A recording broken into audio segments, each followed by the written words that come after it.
Mic check 1 2. Mic check 1 2. Mic check 1 2. Let me over there. Hello, hello, hello. Can you hear me? Can you hear me? I'll be speaking at this level. I'll be speaking at this level for the majority of the stream. Can you hear me? Can you hear me? I'll be speaking at this level for the majority of the stream. Can you hear me loud and clear? Hopefully you can clear me loud. Hopefully you can loud me clear. Can you hear me clear? Clear loud me. Loud me clear. Mic check 1 2. Miggity, miggity, miggity. Mic check 1 2. Or as Young Thug would say in one of his tracks on his new album, Ninja, niggery, niggery, niggery. Mic check 1 2. Nigger. I haven't been able to get that song out of my head, mate. I haven't been able to get that song out of my head. It's so good. Nigger.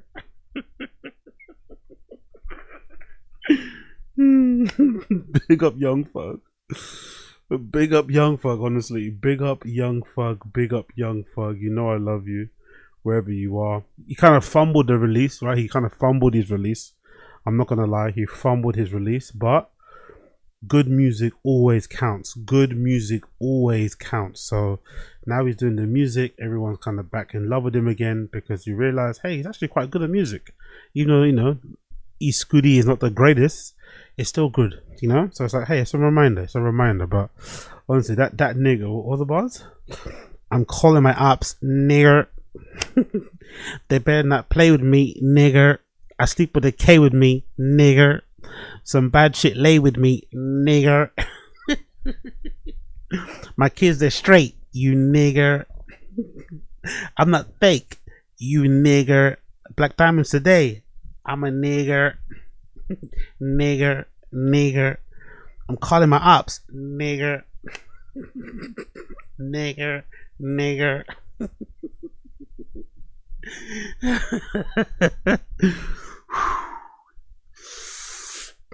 You can tell I just came from the gym in it. You can tell I just came from the gym in it. You can tell I just came from the gym, man. Look at my. I was putting my t-shirt on today, right? I was putting because I saw fucking DSPs out here showing off his guns. If DSP can show off his guns, I can show off mine. Look at this. Look at that. I put my t-shirt on today. I was like, Jesus Christ, look at that show. Look at that. Left, right. It's a fucking situation. Look at that. Get it back. It's a fucking situation. Look at that. Huh? Madness, isn't it? Madness, man. That's all fucking. That's all fucking chicken patties and shit. You get me? Chicken patties and supermalt up in there. Chicken patties and supermalt. I was like, right. I pulled my shirt. I was like, right, my shirt's mad tight. My shirt's mad tight. I was like, niggers don't know, nigger. Niggas don't know, nigger. Niggas don't know, niggers don't know. But big up all the niggers out there, and big up all the nigger lovers. I really appreciate you. Yeah, exactly. Yeah, chicken burger games, exactly. Chicken burger. That's a chicken burger game. That is. Look at that. You gotta put look at that. You gotta put chicken burger. That's those chicken burger games. You get me? Yeah, exactly. Welcome to the random show the random gun show. Exactly. Hopefully not. We know what happened last time I got the guns out, innit? We know what happened last time when I got the guns out. We know what happened last time. My stream got shut down. I got banned from streaming for like a couple of days. Mad situation. We have Assad Aziz to blame for that. We had Azaz Aziz to blame and his fucking Kimber. Was it Kimber? Whatever Kimber strap shit he bought, right? I got a new gun. I was like, oh, let me Google it. And then I fucking nearly got my whole shit taken down. Madness. I was too excited, probably. That's probably my fault. I was too excited. Let me Google it. Let me YouTube it. And then, yeah. Look what happened.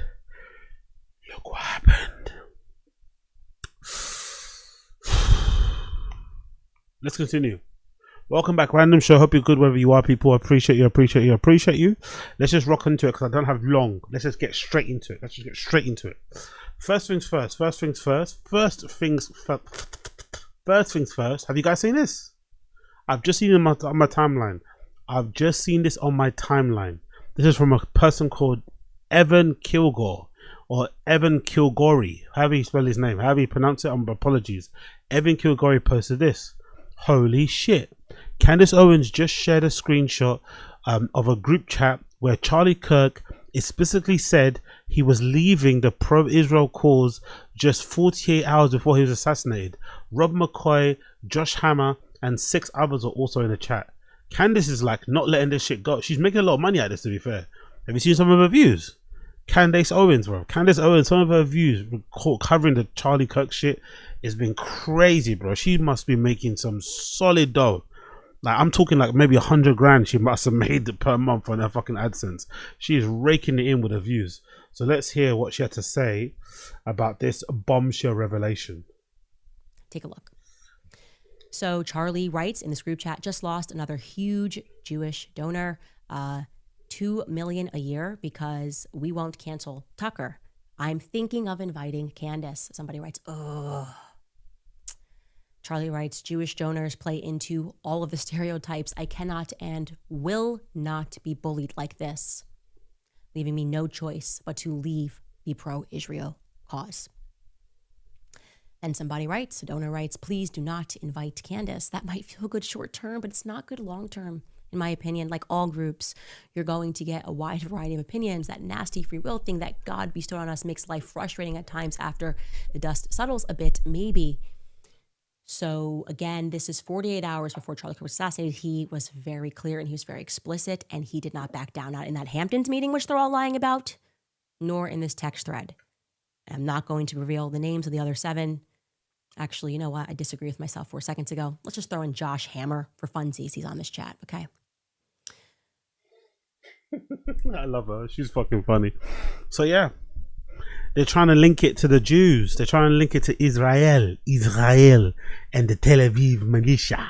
Allegedly, they're trying to link that. But I don't know, man. 48 hours seems like a long time. I'm not gonna lie. Well, 48 hours seems like a short time to plan a hit like that. You know, 48 hours. They plan to take him out. I don't know, man. I'm not sure if I buy that. I think that's a bit of a convenient link. You know what I mean? I think that's convenient. You know what I mean? I'm not with all this. I'm not with this whole like, yeah, I mean, anything malicious, anything conspiratorial pointing towards Jews. I think that's a little bit crazy as well. Everyone's getting a little bit overboard. I know they do some stuff. I know they've done some stuff. I know their name's involved in a lot of dirt, a lot of, you know, whatever. But let's not get crazy. I mean, let's not get crazy. I'm sure some of his Jewish donors were not happy that he was maybe platforming people like Tucker. Because I think Tucker went on that rant, didn't he, right? Tucker Carlson went, I think it was at a Turning Points USA thing. He went on some crazy anti-Israel rant, which didn't really make sense because you'd think Turning Points were kind of in bed with, you know, Israel and shit. So it kind of was strange at the time. But again, I thought it kind of went to show that they were a fair platform, right? They were just trying to invite all voices that maybe lent to the right, even if you were pro-Israel or not. And I thought that was good for the cause overall, you'd imagine. But I guess, you know, Israeli people or the government, whatever, don't like any negative press whatsoever. So like, you know what? Shut that shit down. Charlie Kirk didn't want to shut that shit down. Was thinking of inviting Tucker on the next time and shit. Tucker's like, you know, no good in the Israel circles. Tucker can't go and touch that wall. Tucker's not allowed to kiss that wall. You know, he's not welcome in Tel Aviv. He's not welcome over there. So they're like, you know what? If you're not our boy, fuck you. Now, they could have killed, figuratively speaking, they could have killed Charlie Kirk just pulling the funding. You know? Most likely. They didn't have to assassinate him. That's a bit too crazy. Personally, I think that's a bit too... And the way it was done as well. It was that... Maybe people could say... Maybe some people could say... There is maybe a theory out there that it was done in such a public and gruesome way that it kind of put everybody else in line. Which kind of didn't. It did kind of work. I think with the exception of Nick Fuentes, I think everyone else was kind of coward. I feel like, and hid in their shells, hid underground. You know, I feel like, with the exception of Nick Fuentes, who's kind of talking with he's leaving his nuts hang. He's obviously not going outside. Nick Fuentes, don't get me wrong, but I think he's the only right-wing voice I've seen who's letting their nuts hang. I saw a picture of what's his face? I saw a picture of fucking Muggs guy, the guy with the fucking mugs. He was out here, he was out there debating, but he had an army of fucking security around him, you know what I mean? And he clearly looked like he was wearing a bulletproof vest. So I think a lot of these guys are really, you know, the Charlie Kirk assassination has really shook them up. So I'm not really too sure if I buy that angle. I can see why you're going there because it was a really public and gruesome execution, but I'm not too sure if I'm going to make the through line of like, oh yeah, Israel took him out. They could have easily took him out by just pulling the funding. They didn't need to kill him like that, you know? You have a gun? Yo, big up Asad Aziz. Ayo Trump, pick a man's up. Scoreboard. He's so stupid. Big up, man. But yeah, big up. Yeah, exactly. Big up Young Advice. Blame it on the chat. Exactly. Blame it on the team. The team is the chat. The chat is the team. Oh my god, that's absolutely incredible. Big up Asad Aziz. Big up everybody chilling as well. I appreciate all of you. But yeah, I for one, RIP to that man, right? He said some mad shit. You know, he said some crazy fucking shit. RIP that man. But I'm not gonna lie, I'm kind of bored. I'm kind of over it. Like, allow it, let the guy rest. In peace or not in peace, just like, let's move on, man. You know, like, I don't know what you want me to say. I don't know how much you want me to care. You know what I mean? I'm trying to figure out my next step in life and shit. I'm trying to keep stuff on the low. I'm trying to work out what I'm gonna want to do with my life. You know what I mean? I've got many things going on in my head. I don't really have the bandwidth to care about this shit. I'm not gonna lie. I really don't have the bandwidth for it. It was obviously gruesome in the time. It was gruesome. We saw it. It was shocking. It doesn't need to be repeated again. I don't know. I don't know what I want to say. I just think if you're his friend and shit. One thing I realized, right? This content game is savage, man. This content game is savage because they were meant to be friends, innit? They were meant to be friends. And she's just farming the shit out of this. She's just milking the fuck out of this, right? And they're meant to be friends. And it's like, I don't know, man. I think if it was me and Charlie Cook was my friend, I'd want to get all my ducks in a row before I come out with something. And then I want to hit everybody in the head. Like, everybody gets shot. Everybody gets metaphorically shot. You know what I mean? Instead, she's drip feeding all of this shit week on week, day by day, milking the shit out of this like she's just normal. If you're a normal content creator, do your shit. If you don't know him, run your numbers. Put Charlie Kirk's face in the thumbnail. Do your faces. You know what I mean? Do that, all that fucking shit. Run it up. But if you're meant to be his friend, it's looking a bit mad, isn't it? Looking a bit mad. You're out here every day, talking about this man. And allegedly, her and him weren't even on good terms before he passed. They hadn't really talked that much before he passed. I'm looking at Candace, and I'm looking at his wife a bit funny style. I'm not gonna lie. I'm looking at Candace and his wife a bit funny style. I'm not gonna lie. They are the two people who are milking this guy's death the most. Some would say the wife deserves to milk it because she's been left widowed and da. But she looked like she wanted, you know, for, I don't know. I'm never gonna go there. But you man know what I'm talking about. You know, man know what I'm talking about. Let's just move on. Let's just move on. Ayo. It's official. There is a Theo Von hate train going on. It's official. There is a Theo Von hate train going on. I'm not too sure it's because of that Netflix comedy special flopping. I'm not too sure because people have been pissed off because he does this thing, Theo, where he cries and complains about Palestine, but then he doesn't really see the hypocrisy or the irony in the fact that he cries about Palestine, but then he has the president's daughter and her husband on his podcast and doesn't grill them on that particular topic to give them answers, maybe to influence things to help bring about peace in that fucking region. You know, he's a bit two-sided on things. You know, he's all up here complaining about ICE, but he was up there in the fucking inauguration, shucking and jiving with the Paul brothers and shit. So he's a bit all over the place. So some people have been pissed off about that. Some people obviously pissed off about the comedy. But it seems like there is a hate train forming. There is a shift in the culture happening against Theo, and it's looking kind of spooky for him. I'm not gonna lie. It's looking kind of spooky for Theo. I'm not gonna lie, especially when you think about, when you add on to the fact that his explanation for how he flopped that Netflix taping was a bit, you know, it was a bit all over the place. So I feel like if you're a betting man or woman, they, them, or in between, now's your time to put some money on the Theo downward spiral happening by the end of this year. it feels like something is going on. There's a shift in the air.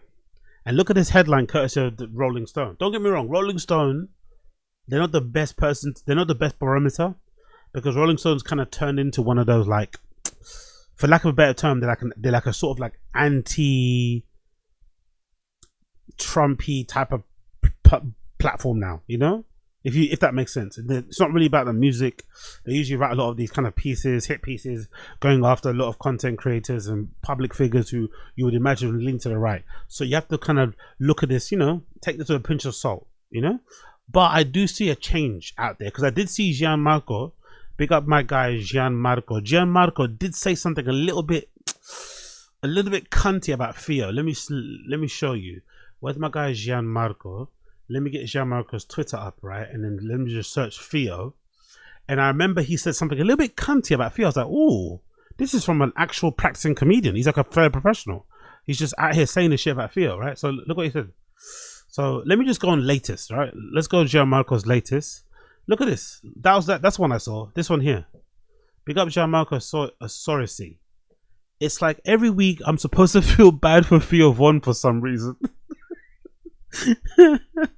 He just came out like bow, you know, out of nowhere. You know, it's like every week I'm supposed to feel bad for Theo Von or for some reason. And if you go back to his tweet, right, you'll see here he's tweeted a bunch of stuff about Theo. Theo sowing seeds, basically. Haha, fuck yeah, yes. Theo reaping, and then obviously it's that video, right? That video that went viral of Theo talking about ICE deportation. I think someone might have it in the comments, actually, in the replies. Someone got the original video in the reply. Do we see it? Do we see it? No, I think I saw it on the Vanguard, didn't I? I think I saw it on the Vanguard. Vanguard? Is that who they are? 1 second. Vanguard. There we go. That's what I'm talking about here, right there. So that's the original video that Theo was angry about, right? That's a Theo angry about. Play it for you. Heard you got deported, dude. Bye.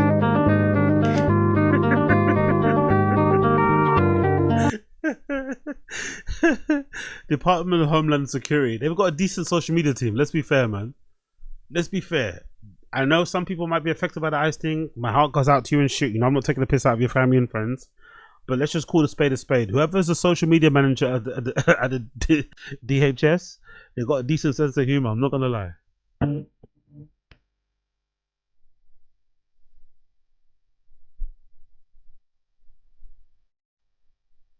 They simply stopped coming. They're not coming anymore. We're getting a lot of credit, but they're not coming anymore. Pause.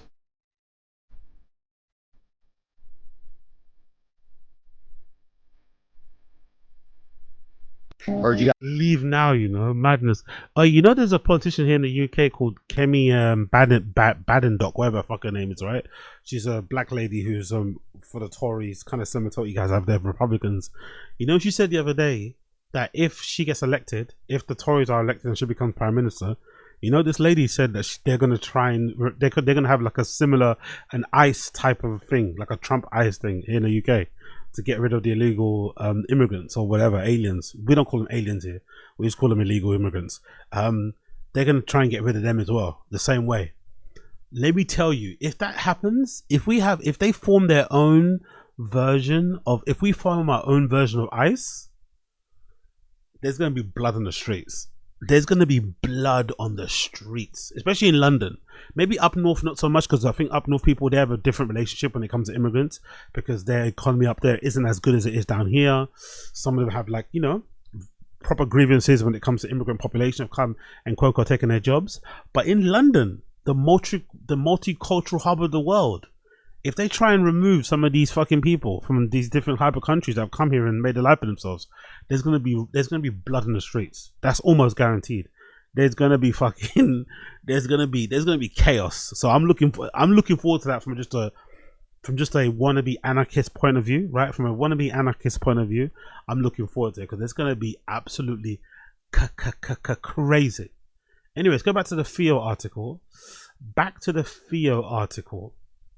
It says the following. Oh, actually, no. Back to the Theo and also back to the Gianmarco. Let's go back to Gianmarco.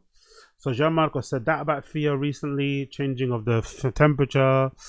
When Theo said this, Mr. POTUS, JD Vance, Bernie Snyder, Bernie Snyder, Bernie Sanders, Bernie Snyder, you know, Bernie Sanders, Robert Kennedy Jr., Republican Thomas Mercy, Ro Kahan. Can we please get aid to Gaza now? Children are starving to death. We are American. This isn't about politics, it's about humanity. And Gianmarco says in a quote tweet, why don't you ask next time they're on your show, Theo? That's a really good question to answer. Why don't you ask them to on your show? And also, why doesn't Theo get that guy on his show? Another one says this. In a functioning media ecosystem, JD Vance wouldn't be able to do a single interview without addressing the paedophile ring that apparently had no members. Instead, we have to wait for fucking Theo Vance to bring it up, jokingly, until we're distracted by JD inviting him to his house. Another one. It's not comforting someone to accept their excuses at face value. All Theo does is give his listeners that feel angry towards our country's unwavering support of Israel is a way to let off steam and then quaintly assure themselves there's nothing that can be done. Theo, Israel's committing a genocide and they're the ones aiming it, so we're complicit. I don't think that's true. Also Ukraine. Okay, so. Mr. Witkoff, but I never met him. But I Good like, dude. yeah. You should have him. I think I think the tough thing just as a regular person, right? It's like we're seeing all these videos of people like picking up pieces of their children and like, Of course. It's the sickest thing I think it's ever been televised. Basically, if you consider watching something on your phone being very televised, sad, man. It feels like a massacre, and It's very sad, man. That's the understatement of the year, isn't it, JD Vance? It's very sad, man. As you see videos of people literally picking up limbs of children and people off the roof of a hospital. I saw one in particular that said has scarred me. One particular footage from Gaza scarred me. There were these ambulance workers, right, aid workers, trying to rescue somebody who was like on the stairwell of a building that was blown up. Like a building's blown up, all you see is exposed stairwell. They're trying to save somebody, trying to help somebody that's injured on those stairs, and then 2 seconds later, boom, a missile hits them, and you don't see nothing. It just goes grey. You just see smoke. Like killing aid workers while they're helping people that have just been like, come on, bruh. Like kids and shit. You're seeing people like limbs all over thrown on the floor, blood pouring all over the streets. Or the worst one, the ones where they go pick up aid. You see those ones where they go try and pick up aid. They should go and running and pick up aid, and they have to dodge gunfire. It's almost like they're playing a game. Like it's fucking what. It was even worse back when they're doing a train thing. I don't know if they stopped the train thing, but there was a way they were trying to get the aid in, and they were going by a train, but the train wouldn't stop, and they would have to like chuck it out. And people would have to grab it, but then some of the people were getting run over, they were getting trampled, they were dying on impacts of the heavy rice bags. Absolutely crazy. It's really sad, man. JD Vance like, it's really sad, man. Yeah, that's like Tim Dillon and Joe Rogan voice. It's really sad, man. Just like, oh no, I sound kind of Pakistani there. Pick up on Pakistanis. feels like, you know, I've called it a genocide. Other people have different thoughts about it, and that's fine, right? And I don't need anybody to share the same thoughts, or you two.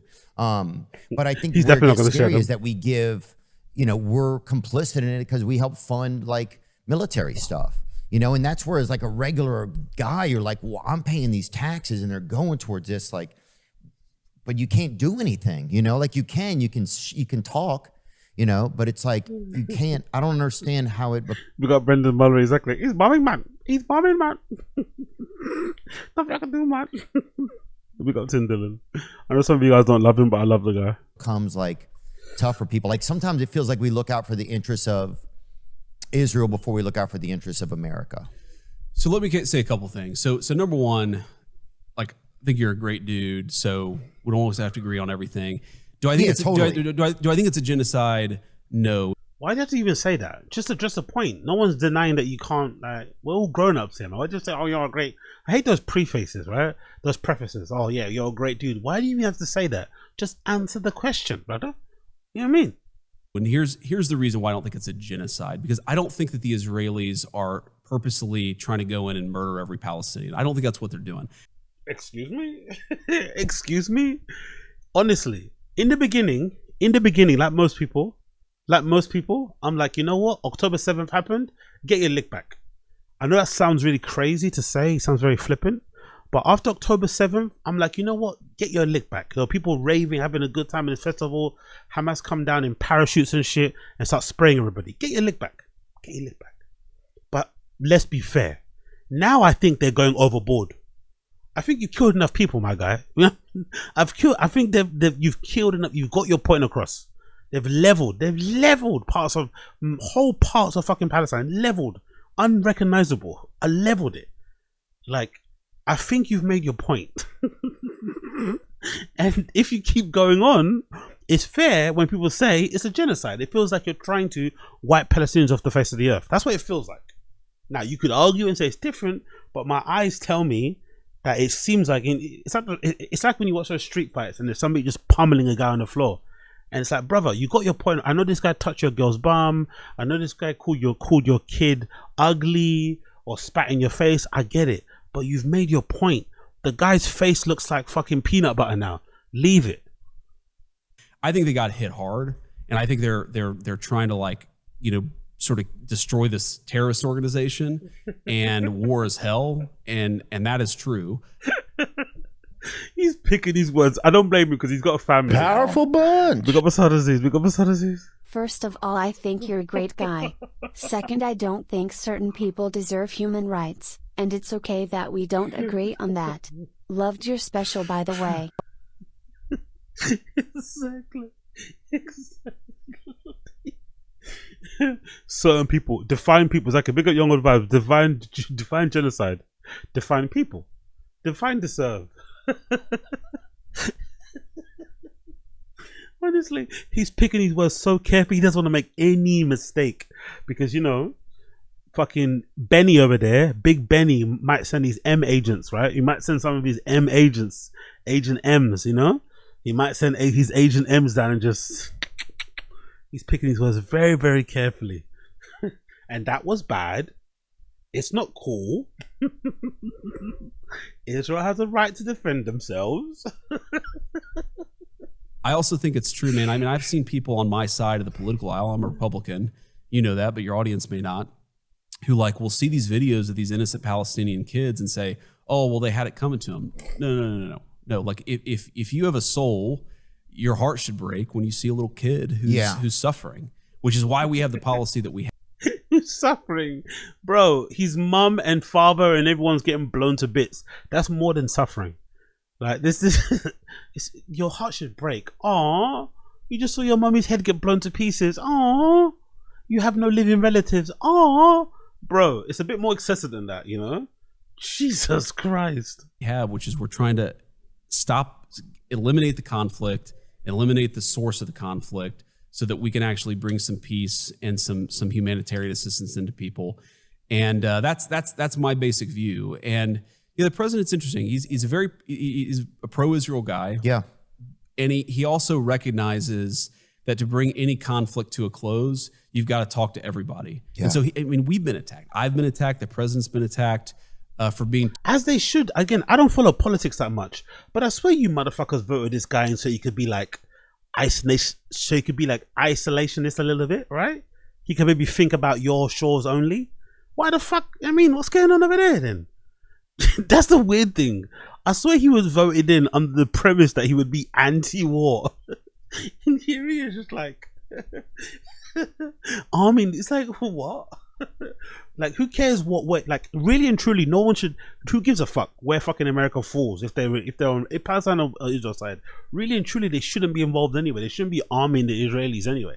In general, they shouldn't be supplying them with any sort of weaponry whatsoever, any sort of funding whatsoever. If you vote for Trump, of course, right? Because you think he's going to be looking after your self-interest, but instead, here we are, another WAR. Let's get... Brendan's going to wear that hat soon, by the way. Anyways, okay, that was it. Okay, it's only 3 tweets. I thought there was more tweets like that. Actually, how many stuff he said about Joe Rogan? Let's see. Did he say something about Rogan? Because John Marco is like, he's like a serious guy. He doesn't fuck around with these guys. What he said about Joe Rogan? Mournfully, the Democrats have found their Joe Rogan. I feel like the studio is going to end up with Chef Rogan turning to Dave's life now. How the fuck is Joe Rogan still talking about aliens? You had the president on your fucking podcast. Why didn't you ask him about it? The LA fires are the first time I wish Rogan hadn't moved to Texas. Whoa. Holy shit. Gianmarco. Gianmarco, relax, buddy. Relax. The LA fires are the first time I wish Rogan hadn't moved to Texas. I don't know if I think he's being nice, right? I think that's a nice thing, right? Hold on. Holy shit. This fear that they love to pump into people about climate change. The icebergs melting and the water overflowing. It's not. Ever have a glass full of ice and watch it melt? Did you ever see the glass flow over? No. Well, there's a lot of horseshit that's involved in climate change for sure. I've studied that. The hot greenhouse, whatever. Temperature on Earth is plummeting. Yeah. And it's dropping. And Not gonna lie, Mel Gibson sounds like my dad. Big up my dad. No shots fired. You know I love you, Pops. But Mel Gibson sounds like my dad. Big up my dad. But Mel Gibson sounds like my dad. That kind of like kitchen science, you know. Big up my dad. Big up my dad. Big up my dad. That was all nonsense. Here's the actual graphs of temperatures. Just today, it was announced that 2024 was the hottest. For some reason, this guy's voice only is coming out the left ear. So if you're watching this and you listen with headphones, put in the left ear. This guy's voice only comes out through the left channel. I think he's got it on mono or something. Year ever recorded since records began. Look at that graph. The assertion that temperature is always changing, so it doesn't really matter, is a cornerstone of climate change nihilism, but it's nonsense. As I said in my book, it's like the difference between gently applying a brake to stop your car and smashing it into a wall. The rate matters, and the rate at which humans are changing climate is staggering and never has been before in the history of the planet. Okay, cool. Let's continue. Joe Rogan said there was someone at the American high school who identified as a cat, which is apparently false. I'm the opposite of Joe Rogan because I'm pro-vaccine. I voted for Kamala. Okay, cool. You know how John Marco is. Anyway, let's go back to the article. I'll keep getting distracted. ADHD. Manosphere influencers who boosted Trump are now calling on him. Let's see what they're saying. Manosphere podcasters didn't win Donald Trump the presidency, but they went a long way to solidifying the president's support among large lots of young men who followed them. Now, 9 months into implementation of the president's agenda, the same ultra-popular podcasts and streamers who lent their audiences to the president in 2024 are scrambling to break with this government. The quote, "I really, really wish I never got into politics," Kick streamer Aiden Ross recently told his audience. "I just don't think I'll ever care enough again for another politician." Yeah, I did see that actual post. I did see that. Ross, who's been repeatedly banned from premium platforms over his use of hateful slurs, interviewed Trump last August at the president's Mar-a-Lago residence in Palm Beach, Florida. The streamer encouraged his viewers to vote for the then candidate and even gifted Trump a custom Tesla Cybertruck and a Rolex watch. The two bashed members of the traditional press who had grilled Trump's campaign promises and public statements in the past interviews and gushed over each other. Trump's interview with Ross was perhaps the most overtly sycophantic of the interactions that the president had with the bro-orientated content creator over the course of the campaign. But it was anomaly. It was no anomaly. Now figures like Joe Rogan, Andrew Schultz, Theo Von, who provided friendly, non-confrontational spaces for the president's campaign agenda, are like Ross retreating from MAGA movement. By the way, why did they spell Theo Von's name with 2 N's? Is that because that's how his real name is spelled? Is that like a diss? Why did they spell his name like that?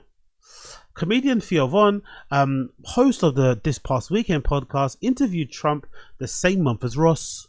Trump asked Theo about his cocaine use. "That's down and dirty, isn't it?" Von asked Trump what he liked the most about each of his sons. Von would later attend Trump's inauguration. You could forgive Trump's administration for believing that they were friendly terms with the Department of Homeland Security.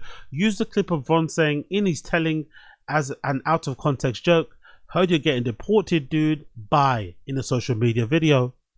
Von was not happy. The quote, "My father immigrated here from Nicaragua.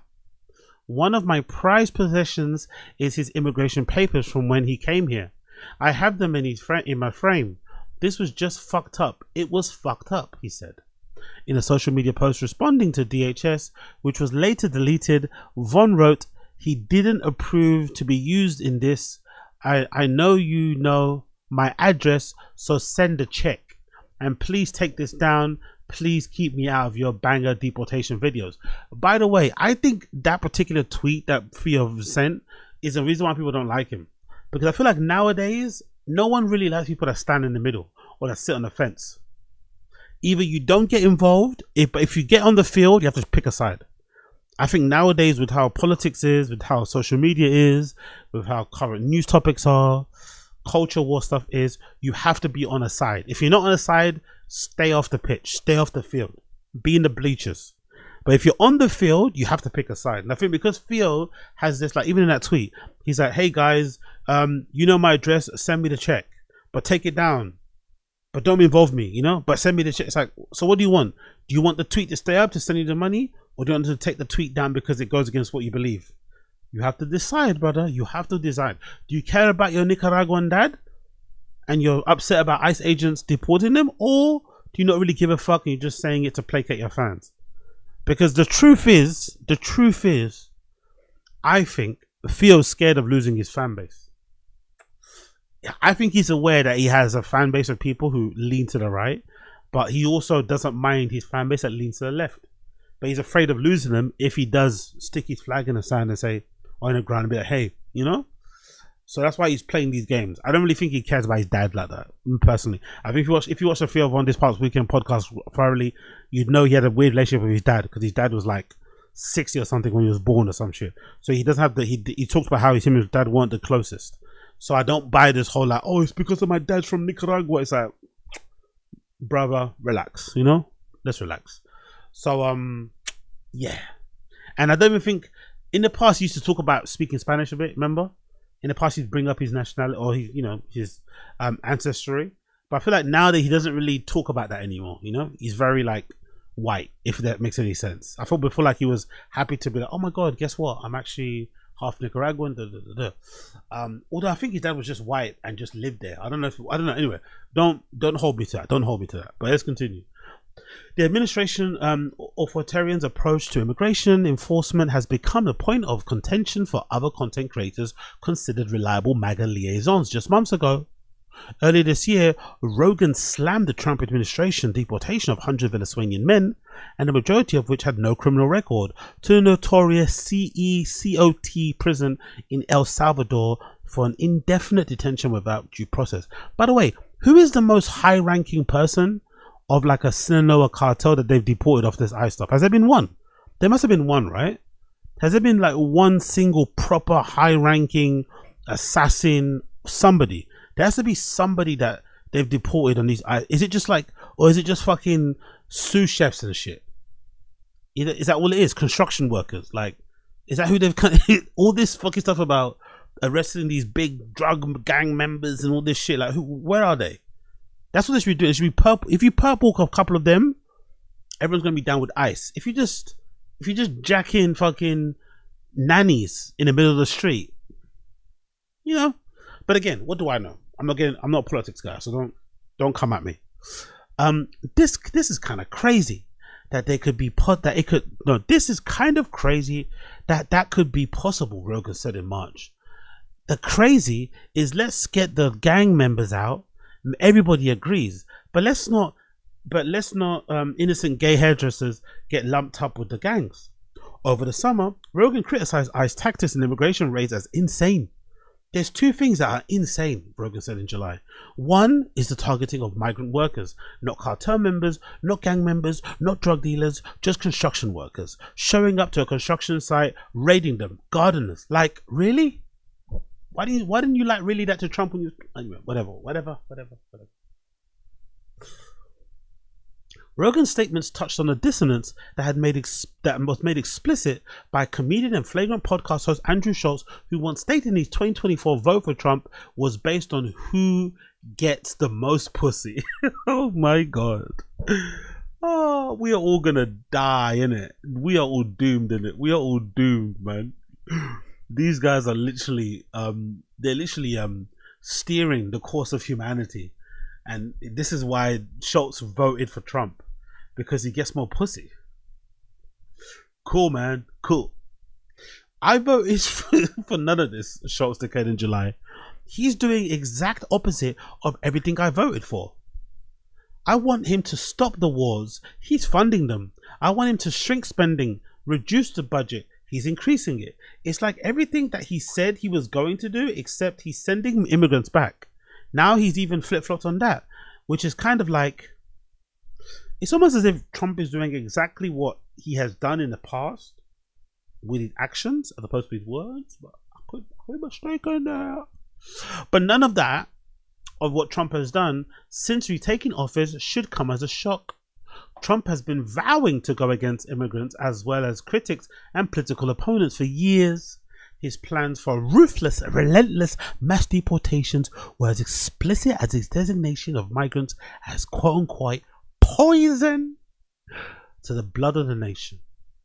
It's a shame that many of the content creators who helped put him back in office only seem to be realizing it now. It's looking long out there for Theo, man. It's looking long out there for Theo. It feels like something's changing. Obviously, there's been a changing in temperature when it comes to these podcasters in general. I feel like their influence in culture has definitely been eviscerated.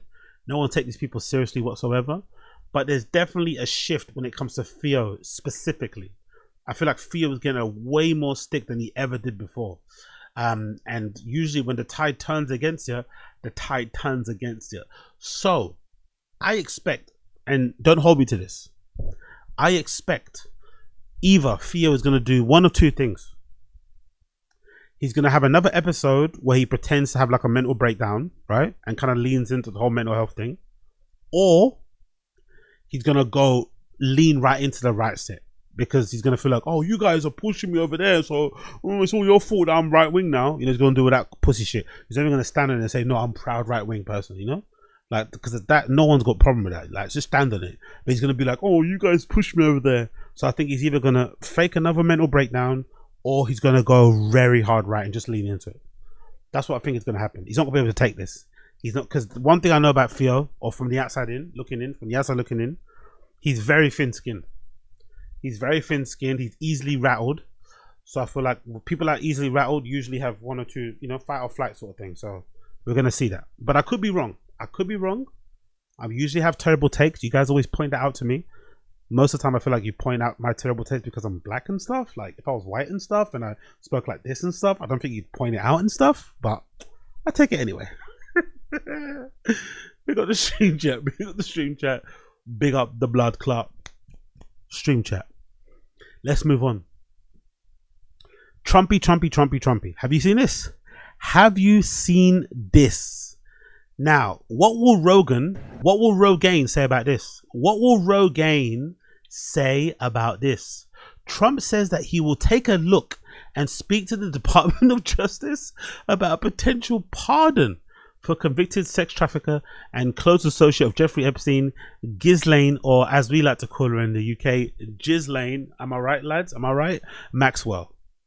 Yeah, please. The president's term today, Mr. President. Say it. The Supreme Court is back, and Yeah. they rejected today an appeal by Ghislaine Maxwell to overturn her conviction. That means her only chance of getting out of prison is a pardon from you. Is that something you're... Who are we talking about? Ghislaine Maxwell. You know, I haven't heard the name in so long. I can say this, that I'd have to take a look at it. I would have to take a look. Did they reject that? She wanted to appeal her conviction. And what happened? They said that they were not going to hear her appeal. I see. Well, I'll take a look at it. I will speak to the DOJ. I wouldn't consider it or not consider it. I don't know anything about it. So, but I will speak to the DOJ. Why would she be a candidate for clemency, sir? I don't know. I mean, I'd have to speak to the DOJ. I'll look at it. I have a lot of people have asked me for pardons.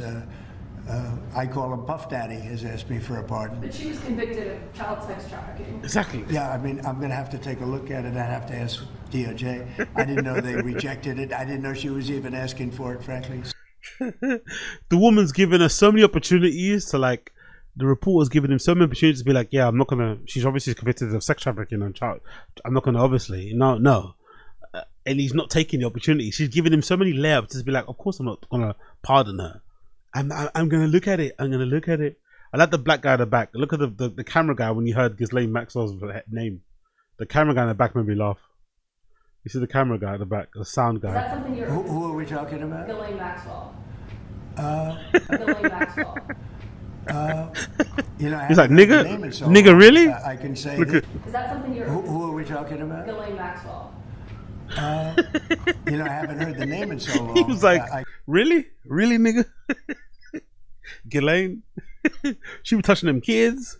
Keep touching them kids. Flying them all up all over the place. Sorry, my American black guy accent's awful. I actually sound racist when I have an American black guy accent, innit? No? I actually sound somewhat racist when I do that. Apologies for my apologies. Let's continue. Another one of Trumpy. Thanking the kids. Trumpies for the kids. Trumpies for the kids. To all of those young people of TikTok, I saved TikTok, so you owe me big, and now you're looking at me. He's talking to like babies, isn't it? TikTok. To all of those young people of TikTok, people of TikTok, TikTok, people of TikTok, people of TikTok, TikTok, TikTok, TikTok.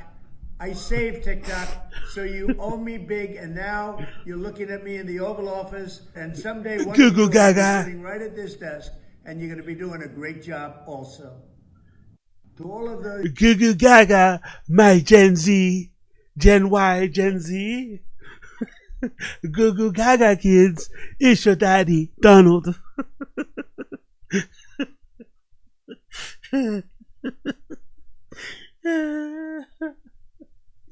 Yo, big up Coil in the house. Big up Coil in the house. Wagwan Coiler. Oh, TikTok. To all of those young people of TikTok, TikTok, TikTok, TikTok, I TikTok, TikTok,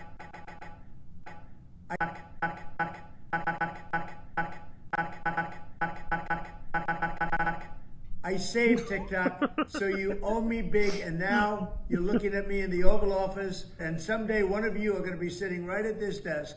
And right on my lap. Oh, sorry, I'm in the desk. You're going to be doing a great job also. TikTok, tick, tick, tick. By the way, special mention to the person who buffs that table. Special mention to the he, she, they, them who buffs that table. Whoever buffs that table, whoever polishes that table, you're doing a splendid job. Whoever you are out there, do not think your contribution does not go unrecognized. Whoever polishes that table, you're doing an incredible job. You can see man's reflection. You can see his fucking reflection in the fucking table. God damn. Yeah, big up Joe. Sorry, AZ, they were deported. They're no longer there.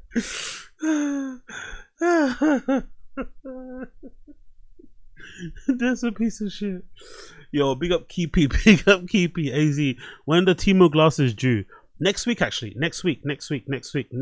Actually, you know what? Next week. But let me know what I'll do, actually, because you motherfuckers are asking me dumb questions.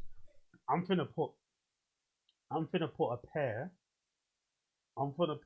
on my Amazon wish list. And if any of you motherfuckers want to get me them, then get me them. But I've got more coming in next week. What are they called again? What are they called? Kurt Cobain, isn't it? Kurt Cobain glasses. I'm gonna put them on my Amazon wish list right now. And if one of you motherfuckers wants to get me them, then get me them. You see the Amazon wish list link in the description of this video. I'm gonna put a pair in my Amazon wish list right now. But I've got a pair coming in next week. I've got a few coming in next week. You get me? Let me put this on. Where's my wish list there? Boom. Change. AZ Amazon wish list. Save. Boom. It's in there right now. It's in there. You get me? Is it fly me out? Get me sunglasses. Oh. Anyways.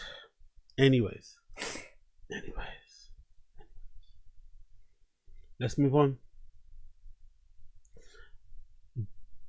The mountains. Do you guys know who Jason Biggs is? Do you guys know who Jason Biggs is?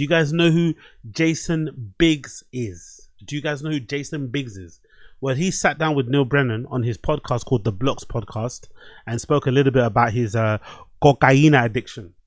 which I thought was very, apropos for a few of you out there. I know some of you are suffering with your drug abuse and your substance abuse and stuff, and you come to me for solace, which I don't give because I encourage some of that shit, but I'm sorry. I'll try and change. But regardless, let's hear what he has to say about his, journey to sobriety and shit. Let's go. It's courtesy of Neil Brennan. Big up Neil Brennan, right? Jason Biggs on drugs, denial, and hiding addiction. Let's go. I loved cocaine. I would take any. As I once directed, it's a hell of a drug. Cocaine is a hell of a drug. As I once directed. You know what? Can I just say this as a comment to make? As a comment to make,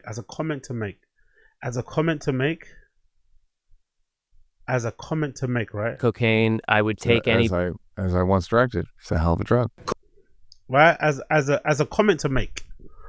I don't think there's a single episode I've ever watched of Neil Brennan's show or Neil Brennan on any type of show where the mention of a Dave Chappelle line or something along those kind of lines has been mentioned, and he does not mention the fact that he produced or was a part of that show. He doesn't miss a beat. And I think as cringy and as bad as it is, that's part of the reason why it's so successful.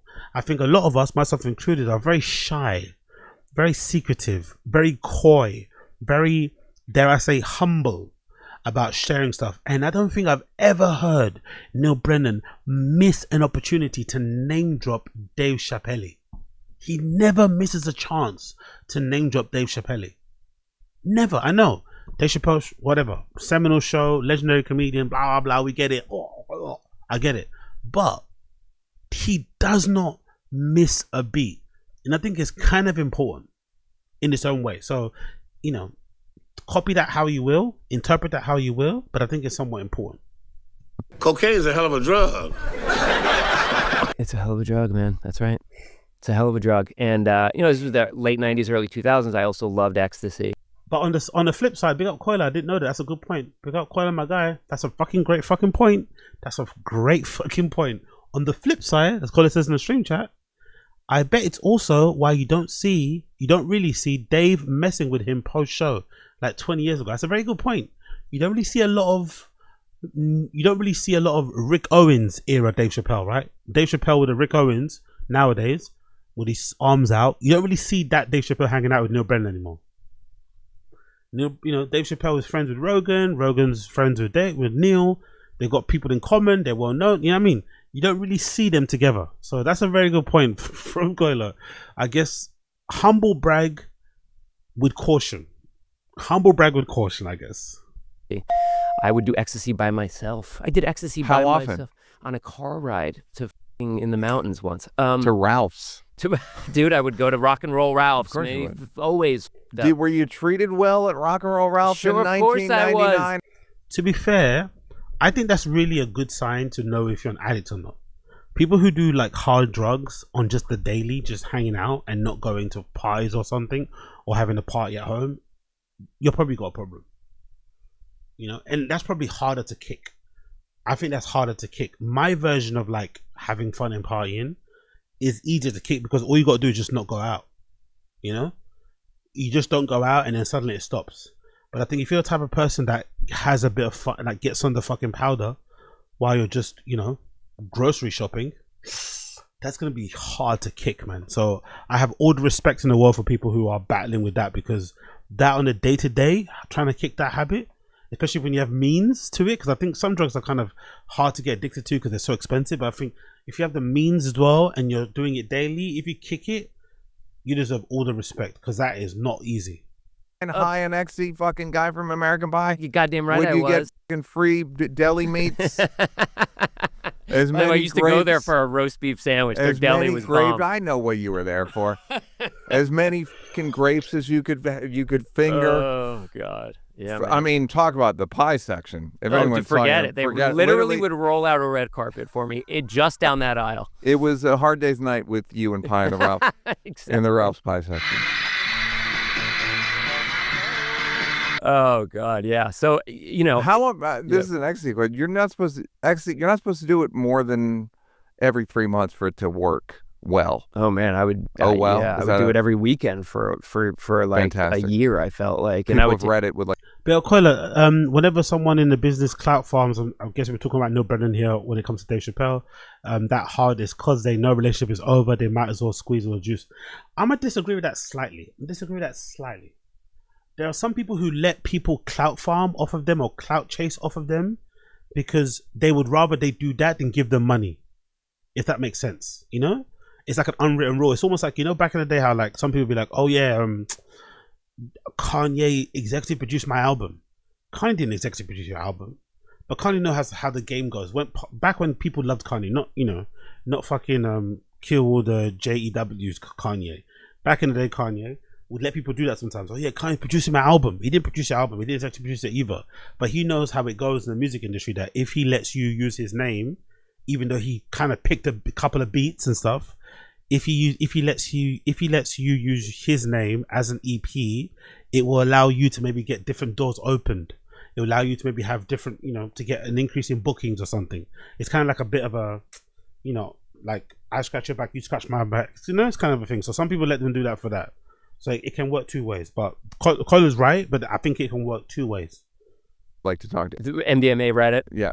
Yeah, I mean, and I haven't done it since since the name change to Molly. I know. By the way, like I'm Or like from Molly Molly to MDMA. yeah, right. But ecstasy, it's called ecstasy. Yeah, you're right. Yeah. From ecstasy to Molly, I'm like, what are you missed talking about? You missed two cycles. Big up Asad Aziz. I once did coke before watching John Wick 3 in the theaters and finished up my bag in the theater before the movie started, so I left to do more. Yeah, the last time I did like Molly or MDMA in a big way, I always tell you guys that my MDMA period was bad, bro. Like I was like, just imagine I was running through 8 balls a weekend by myself. And if you've done MDMA before or more, you know that it's not what I mean. It's like an 8 ball, 3.5 grams. It's just horrible. But I used to bang that out. The last time I did it like on a crazy level, I went to the cinema. If you're in London, you know where I go on. I went to a cinema in Dawson called Rio Cinema in Dawson Kings. I'm not too sure if it's still even there. I haven't been there in ages. But I went to Rio Cinema to go watch Spring Breakers. It was the only cinema I think in London that was showing it. That James Franco movie with the girls wearing the fucking balaclava with and the ski mask, sorry.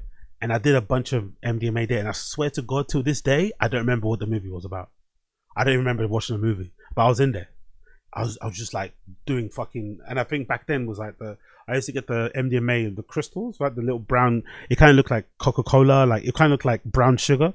You'd scrunch that up in a bag, like, into this powder, and you'd be dipping your finger, licking your finger, dipping it in it, putting it in your gums. I was just sitting there like, probably like, I geeked out of my mind watching fucking Spring Breakers. That was the last time I did fucking MDMA in that level. I'm not gonna lie. I've maybe done it once or twice here and there, but not to that level. I used to do it too much. And of course I had the crash. I started feeling depressed, and then a friend kindly told me that it could be because of all the MDMA I was ingesting. Back in the day, I was that guy, bro. I'd be like, yeah, do you want some? Honestly, the amount of people I must have given MDMA to in my life, crazy. But then that's the sad thing about that personality. I was that person, like, I'm a happy-go-lucky guy. I'd be giving everything out, but I can't remember many times people gave me stuff. That's the shitty thing about drugs and going out. I think you see the dark side in people, because people get weird, especially, I don't know, people just get weird, people start stealing stuff, like you give someone your bag, they run off and don't come back, or they come back and half of it's gone, they never, like, you always have stuff, they don't buy stuff, it's a bit odd, man. It's a bit odd. I'm not gonna lie, it's a bit odd. So approach it with care. And I can't even imagine now, because I go to a lot of raves sober and shit. I can't even imagine. Big up all my sober brothers and sisters out there who were around during that time. During that time when we were all doing methadone, when we were all doing fucking MDMA, and we were doing ketamine. I can't imagine how hellish it must have been for all my brothers and sisters out there. They used to come to those. Remember back in the day, they used to have like free Vice parties. Remember Vice magazine, when it was popping, they'd have these free parties. Big up Vice magazine, man. Vice magazine did so much for the culture. They did so much for the scene. They did so much. They put on these free events, sponsored usually by Dell or something stupid like that, IBM, for some new touchpad shit, whatever no one fucking gave a shit about. They'd have this whole section of the party with like this latest touchpad. No one would even be caring about it. And then they'd have a free bar. Like, not even a bar with just beer, a free bar with like mixers. And that's when you know you're dealing with a company that's got big money behind them. They didn't have just a free Heineken bar, which most companies do. They had a mixer that they got fucking Diageo to come through. Diageo come through and stocked up the bar with like Johnny Walker and shit. Like, they did so much for the culture, but back then everyone was on shit. So I can't imagine the people that were there who were sober. But to be fair, the people that were there that were sober, they're probably the same people who are like leading publications now. They're the head of networks. They're the head of agencies, you know? While I'm out here streaming to 60 people, these people are working in big, you know what I mean? So that's the benefit. I think when you're in it and you miss out with the drugs, you feel like you miss out. But I think in general, if I also advise anybody, as great and as fun as it all was, I look back and I think it really wasn't all that worth it, you know? You don't need to do it. I think sometimes just being around people that are fucked up and high, it's enough anyway, you know, to kind of get what they're getting. You don't really need to be on it. It takes away your time, your focus. It's just shit in general. You don't really get much out of it. I don't think so personally. But what do I know? Well, I missed 2 cycles of that. Which drug. means it would work really well now. I know. Whatever. I know. It just got more and more pure. I know, tempted. dude. Believe me, the shit that it was cut with back then. And we would take multiple in a night. It was always like, we were Mr. Wizards, you know, we were little chemists. We'd be like, oh, your peaking is the time to take another one. Yeah, which is absolutely not true. Not true at all. Now, I met and married my wife during this time, which was great, but I was still using a ton. Did she party? Did she know? Why don't you ask the questions? Do you have a gun? Yo, big up, Babe Martinez. Go into music festival, sober first time. Mind can't handle drugs anymore. I'm 33. 12 years ago the Molly was fire. I'll have a panic attack now. Yeah, like, big up Babe Martinez. You know what the truth of it is? I don't think it's an age thing. I'm going to always fight against it. I don't think it's an age thing. I just think unfortunately, I'm not too sure if God did this on purpose. I'm not too sure if God did this on purpose. But I think, and I think it goes the same with booze. There is something about stopping. Even if you stop for like a week, have you noticed? Even if you stop drinking for a week, the first beer you have has you tipsy. So I think the same thing happens for drugs. The longer you stop and you don't use, when you go back again, it just hits you different and you can never recover it. So I think the fortunate thing is that happens. The unfortunate thing is that you can never relive the first time, because it's like you're chasing a dragon, right? That first high, you can never relive it anyway, because it's a certain part of your life. But damn, son. Damn, it's different. And also, to be fair as well, as Abe Martinez said, especially if you're in America, I'd avoid it like the plague, because fentanyl is really big over there. In the UK, not so much. Fentanyl hasn't really crossed over here like that. I know people that sell fentanyl and shit, and people do it, but it's not really being used as like a cutting agent and shit, if I'm not mistaken. In the UK, it's not really being used as a cutting agent too much. But I don't know, I just think, honestly, I think my trip to Amsterdam kind of changed me in that regard. Like, I legitimately was at this Amsterdam rave with my friend and shit, hanging out, smoked a joint, bought like a pre-roll from some weed cafe somewhere in Amsterdam, and I was good, you know. I was good. I swear, I was good. It wasn't that big of a deal. I was so good. It's just not necessary. It really isn't. It's just not necessary. You don't need to have it. Like, I think if you need to go to a club to drink or have drugs to have fun, then don't go to a club. You need to work on yourself. You got stuff to do. You know, you don't need to work on yourself. In my personal opinion, you should be going to a club, and then to feel comfortable in the club, you start to do drugs or you start to drink. No, you should go to the clubs because you like going to the clubs. You want to either fuck something, you want to dance to something, you want to meet people, you want to listen to some music, whatever. But you shouldn't be going there and then be like, oh my god, I need to.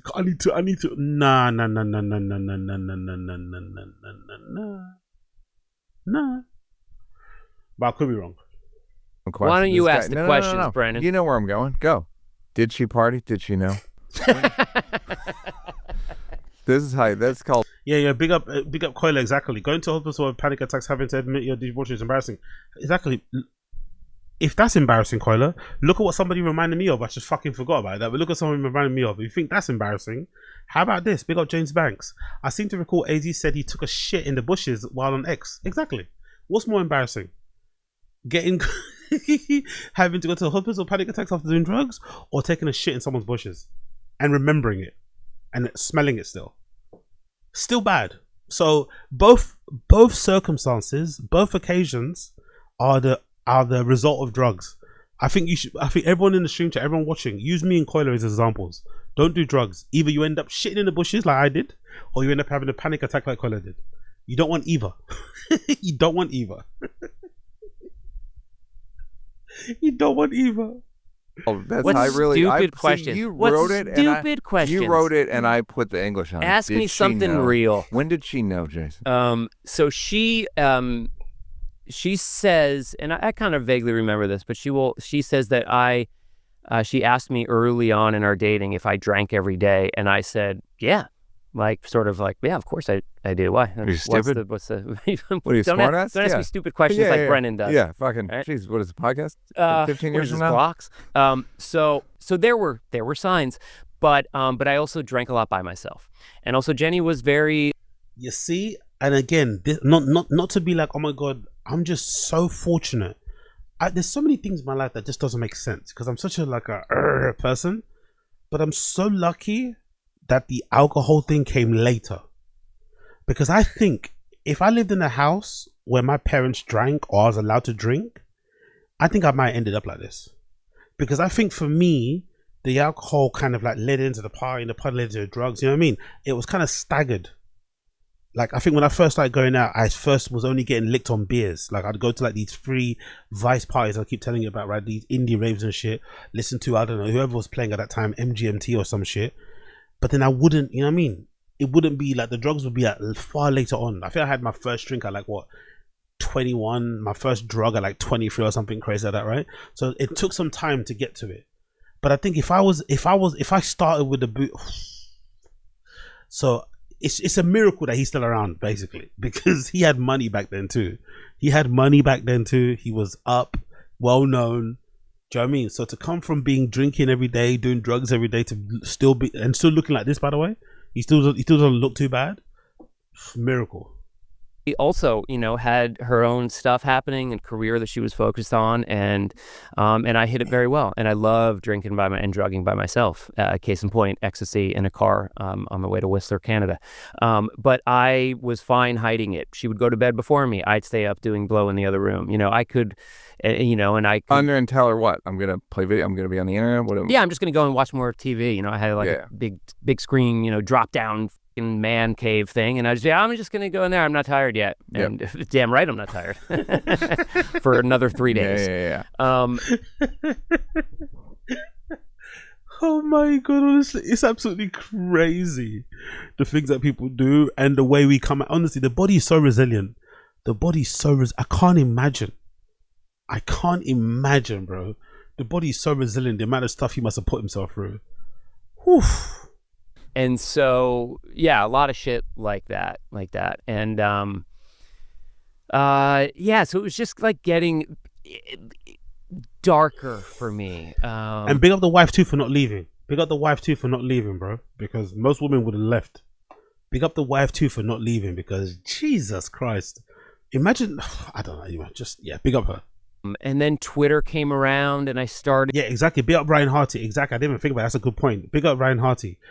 American Pie money and that's back then when, they're probably getting paid. Like, money back then was probably more. What converted to nowadays would be a lot of money. He was probably doing a bunch of appearances and shit. This guy was making money back then. So you couldn't imagine the access to shit that he had. Jeez. To like tweet a lot, and for Jenny it became, and also for you, for a lot of people. So I think as an actress, before I was on Twitter, I thought I'm only doing drama and dramatic roles. Then as soon as I started tweeting, it was like, oh, you're a funny girl. But that was never how I saw myself. It's changed how I see in other people's eyes. Bro, true. People like. By the way, Twitter is the best social media app of all time. I can't believe I got on it late. I only started using it because of the pandemic. I don't really fuck with Instagram too tough. Twitter's the best social media platform, bar none. Twitter was a real home run. People who knew how to do it right. Like Twitter was this whole new sort of thing that changed a lot of people's ball games, including my wife's. And to an extent, me. I was like, my career was kind of like, I was still like getting offers, doing indie here, doing a guest star there. I was still, whatever. I would say, from what I remember, it gave you more dimension. Okay. Because he was just like, I don't know, fucking this guy who does the gym. And then it was like, oh, he's opinionated and funny. Okay, so thank you for saying that. That was my intent. Yeah. And I really ran with it. Others hated it. Kidding. No. Others did hate it. That's where I'm going with this. So like I really saw it as an opportunity to show a side of myself, whether it was a because I was like, my humor skewed darker, provocative. I'm a huge Howard Stern fan. Like sure. I was like, why can't I can, and I was like an opportunity to show people. And my favorite response that I would get to a tweet was, whoa, Biggs, didn't realize you were, so funny, dark, whatever. I would love that shit, and my following grew. So I'm thinking, okay, but now there was hate as well.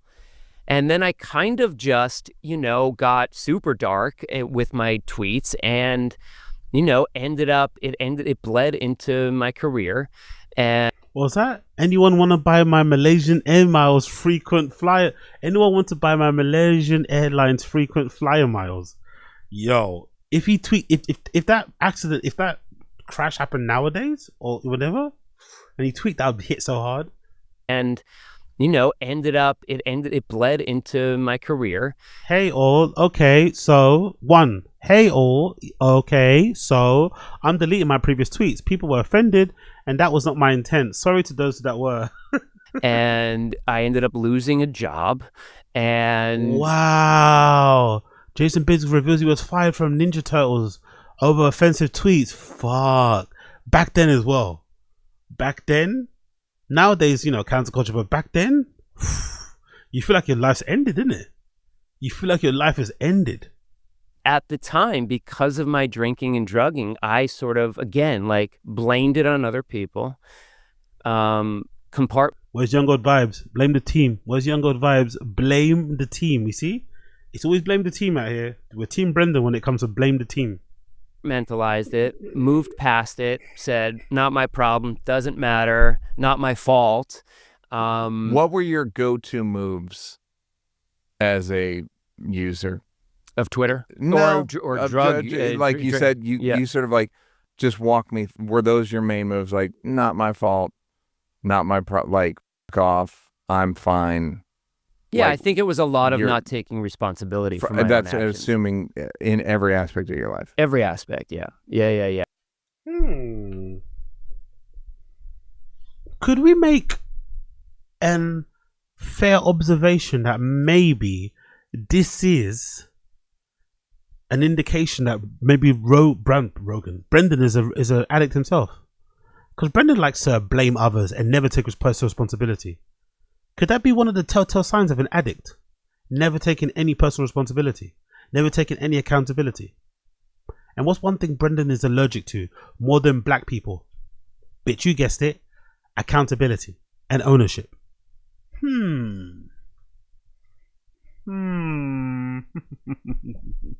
But what do I know? What do I know? What do I know? Absolutely nothing. Before we continue, can we play one of the greatest? Can we play one of the greatest intros of any podcast ever? You see how long I've listened to it already? But can we play one of the greatest intros of any podcast I've ever heard in my entire life? Big up Bloodcut Tim Dillon. I know some of you guys hate Tim Dillon. I get it. But please watch this and try and act like this is not a masterpiece. Try and act like this is not a masterpiece. Let's fucking go. Ladies and gentlemen, welcome to the Tim Dillon Show. We have the unique privilege this week of hosting a contest to determine who is going to lead the next chapter of Turning Point USA. The two finalists have made it through all the preliminary rounds, and now you, the audience, are going to vote by phone to see which finalist you think is best suited to take Turning Point USA into the next chapter. Please welcome our first contestant, Erica Kirk.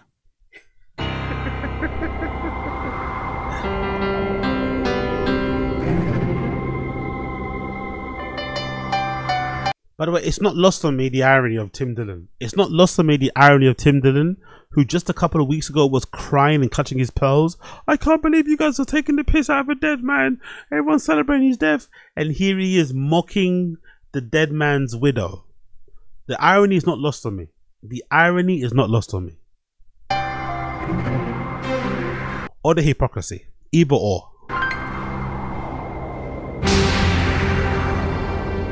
There were nights when the winds were so cold that my body froze in bed if I just listened to it right outside the window.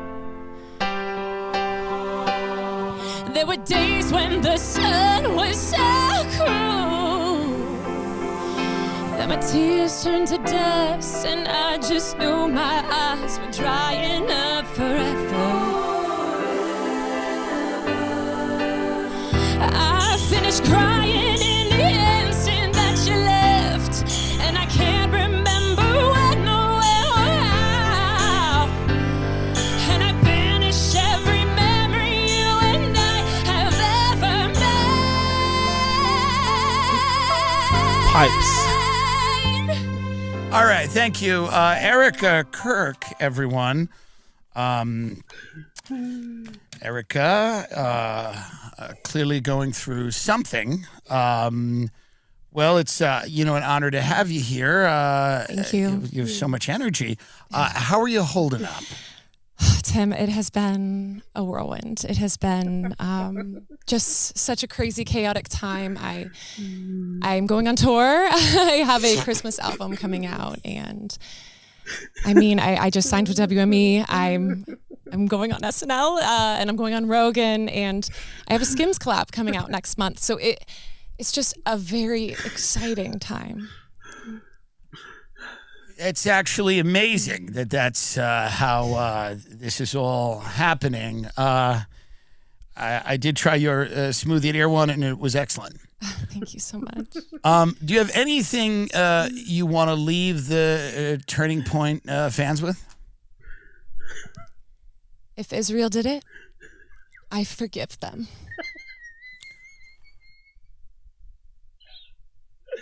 That finished me. That finished me. That finished me. That finished me. Oh my God. Big up Blood Clot Tim Dillon. Big up Blood Clot Tim Dillon. Erica Kirk, everyone. Our next contestant is Brylan Hollyhand. Hey, y'all. Hello, Brylan. Brylan, let me ask you a question. What makes you suited to lead Turning Point USA, this Christian Republican organization? Well, I have an extensive resume as an 18-year-old. I go to Auburn University, Roll Tide, and I am the biggest Democrat hater in all the lands. Okay, settle down, Brylan, settle down. A lot of people have criticized you because you've been seen on a private jet or, you have a Rolex on. They say your dad's rich. Or what's your response to them? Well, I would just say my daddy got guns. All right. Well, Brylan, and do you have a girlfriend, a lovely lady in your life? I have girlfriends that I love to go out with. Right. But not some special somebody, if that's what you're asking. Not yet, I'm sure. Okay, and I'm sure you are very excited to bring Turning Point into the next era. I'm going to make my Turning Point jet kiss my daddy's jet. All right, well, thank you. Thank you so much, Brylan Hollyhand, everyone. We'll let you know how the audience votes. And now weighing in from prison in his first interview is Tyler Robinson. People showed up in Escalades and tiny hats, and they threatened my family. It wasn't me.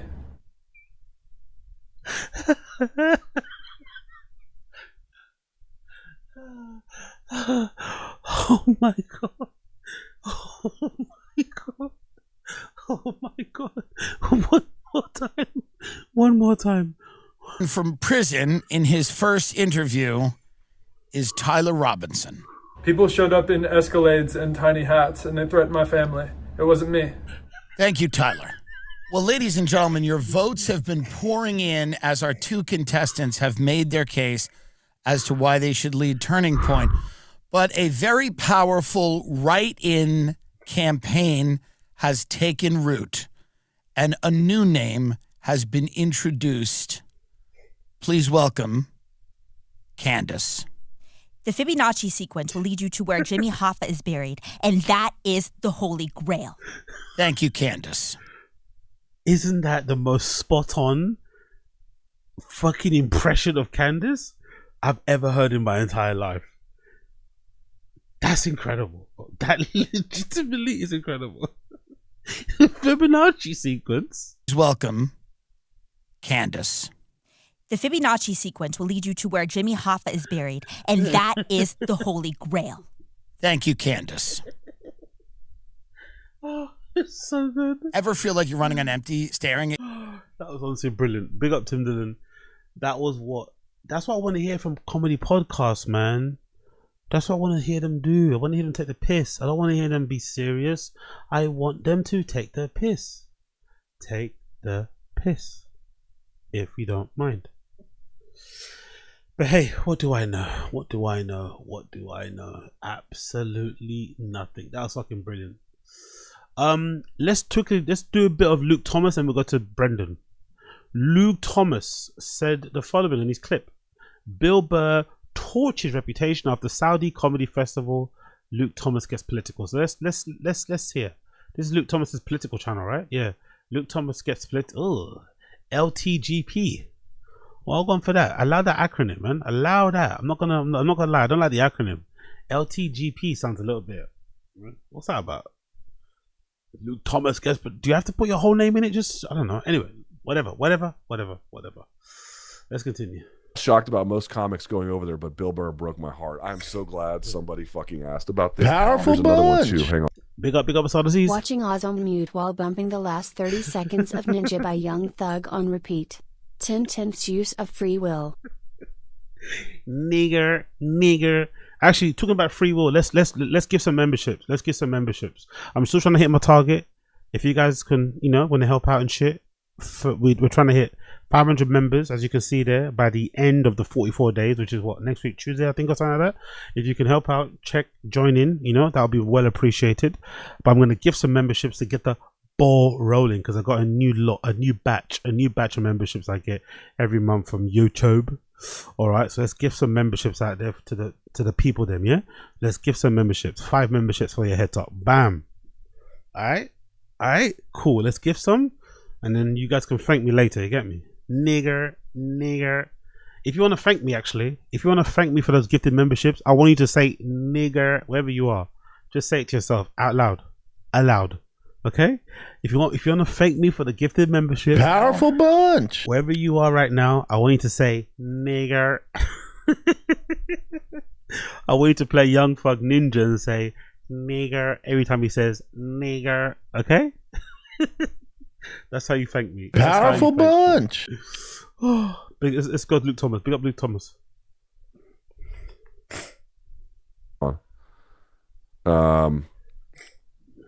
Alex said, LT, did you see David Cross's comments on the comedians Powerful going to Saudi, Mark bunch. Maron and David Cross killing it? Would you ever do an interview with either of them on Substack, maybe with W. Kamau? Yeah, of course I would. I would love to talk to David Cross. I would love to talk to Mark Maron. I'm sure I'm going to sit down with W. Kamau before too long. I Powerful bunch. Did that. And more to the point, came back and defended it. And this fucking idiot comes back and was like, yeah, I thought it was going to be like Death to America. Everyone was real friendly. Yeah, dude, we're not complaining about the normal people. Powerful bunch. Like, the complaint isn't that the average Saudi is some bad person. That's not that. I mean, big up M. Are you called? Big up Mr. Yuri said if he would strike your channel if you ever make another video about him. Just a heads up. What? Really? Did he actually say that? Come on, Yuri. He didn't say that. Mr. Are you trolling? Are you lying? Give me timestamp, mister. Give me timestamp directly. Give me exact timestamp of when he said it. Give me timestamp. Because I think you might be trying to stir some trouble. I think you might just be you know, and a bit you might be an antagonist, a provocateur. Let's say. I think you're a provocateur right now. So come with the details. Come with the details. Come with the details. Okay, give me timestamp, brother. Whatever you are, brother, sister, they, them. Give me timestamp. Give me link, and I'll check it. Because I think you're lying. I'm calling you a liar, like Brendan Schaub. I'm calling you a liar, liar, pants on fire. You got to prove me wrong, my friend. Certainly not my complaint, and I don't know if anyone else's complaint. The argument is, here is a dictatorial religious monarchy that murders journalists, that has, beyond that, just an insanely horrible human rights record, just engaged in, by the way, its own little, I don't know if it qualifies by scholarship as a genocide, but a vast mass murder campaign of the people of Yemen. And again, you're not flying to Saudi Arabia because like Yuck Yuck's comedy club in Riyadh hired you. It's the royal family paying you. And then in the contracts, it stipulates you can't talk about them. Mm-hmm. Like, dude, this is not, I mean, again, I'm going to say it one more time. There really is no good money. Like, all money is kind of corrupted. And we just live in a world where that's the case. But then there's obviously like cartoonishly evil money. Okay.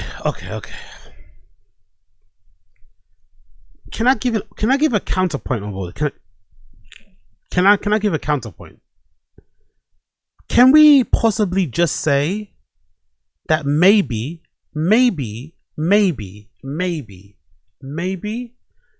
it's not really Bill Burr's fault? Maybe it's our fault, myself included, for believing that Bill Burr was different.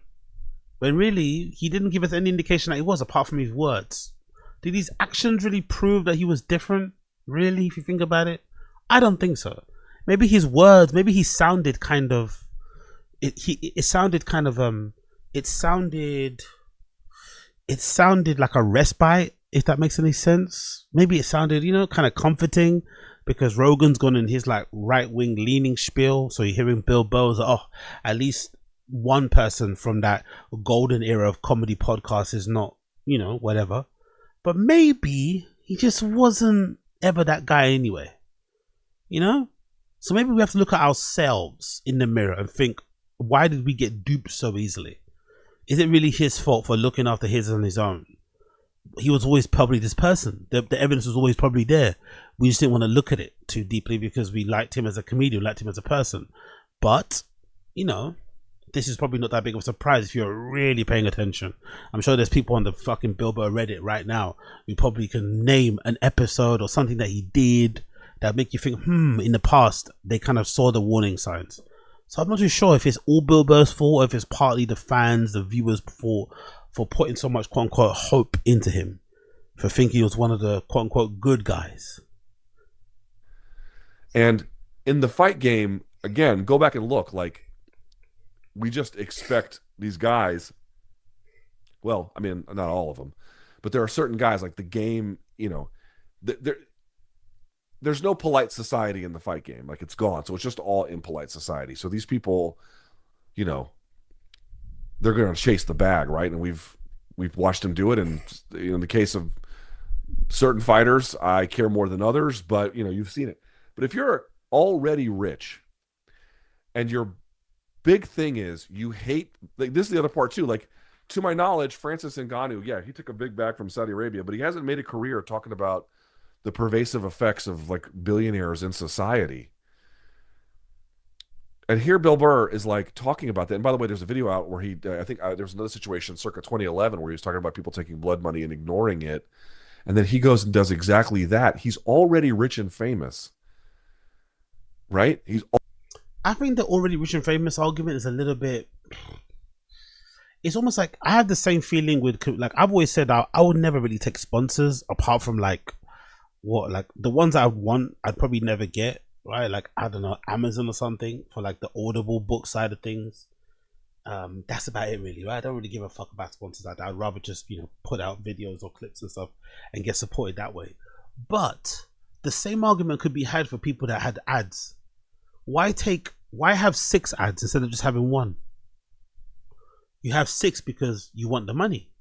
You don't have 6 because you're trying to offer your fans a good deal, right? Because you're trying to spread awareness of a product. You take 6 because if one's giving you a certain amount and you times that by 6, that's a lot of money. You know, that's why people do it. They do it for the money.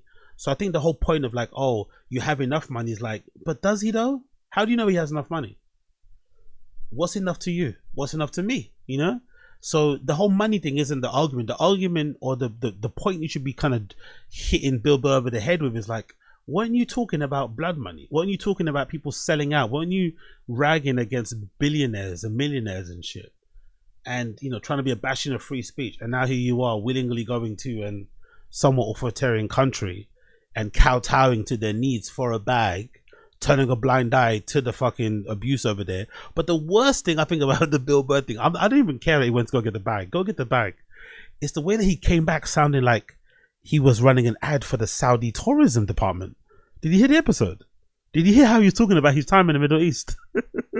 Did you hear about how he was talking? That's the worst thing. Go and whatever, get your bag, do whatever you need to do, look after your family. But don't come back and then start acting as if like, actually, oh, they've got McDonald's over there. They've got KFCs over there, you know. I saw a guy in a bar drinking a beer in Saudi Arabia. Like, come on, bro. You know what I mean? Don't do all that. Don't do all that. Bill Burr was sounding, I've never heard Bill Burr sound so complimentary. Like, he was going way over the top, glazing Saudi Arabia, glazing Riyadh, glazing the royal family. Like, by the way, I'm sure I didn't see a picture or clip of Bill Burr doing the hand thing. Did you guys see that? I saw Fluffy, I saw Kevin Hart, I saw what's his face, Dave Chappelle, but I don't think I saw a video clip of Bill doing the hand in the sand humiliation ritual. I'm sure it's tied to them, you know, whatever, but you get what I mean. I wonder if he did, if he said no to it, but I didn't see him do the little hand in the sand thing. Already rich and famous, and you spent a career, and in particular more recently, talking about not just free speech, of course, but you know, the pernicious effects of what happens with billionaires. And now you're taking money from billionaires who are engaging in like the most pernicious kinds of effects in society, and you're turning this into, yeah, they were nice to me at the Starbucks in Riyadh. I bet they were. They're not the problem. It is. I can't believe he did it. I cannot believe Bill Burr did that. I mean, he did it and then defended it. At least you guys know Nimesh Patel. He actually pulled out and was like, yeah, I'm not going to do it. I saw Stavros Halkias wasn't against it. Shane Gillis against it. Shouts to all those guys. Nimesh kind of came around a little late and was like a little. Hey, don't think that Shane did it because he's got morals and principles. Shane did it because he's also like Theo. I love Shane, but Shane's another guy who's kind of a bit shaky when it comes to internet criticism. He doesn't respond too well. He's kind of thin-skinned. He gets easily rattled. He's got a lot of good, you know, loving coming his way. He's like a white Drewski in terms of his like appeal on social media. People love him, but he can do no wrong. So I think Shane Gillis made the right calculation and was like, you know what? Let me not take this money because this is gonna fuck up a lot of things. You know, it's gonna weirdly fuck up things. So you just don't be confused. I don't think Shane Gillis didn't do it because he doesn't agree with their human rights violations. I think he did it because he knew it would be bad for business. It could legitimately fuck up deals. It could make him seen another way. Because now he's everyone's hero. Shane Gillis is the savior of comedy. You know, if you listen to big up my guy Apology Comedia, but he listens to people like Apology Comedia, and Shane Gillis is the greatest thing since sliced bread. So I think he did the right thing to make sure he didn't get all that negative attention and just kind of let it pass. Smart decision.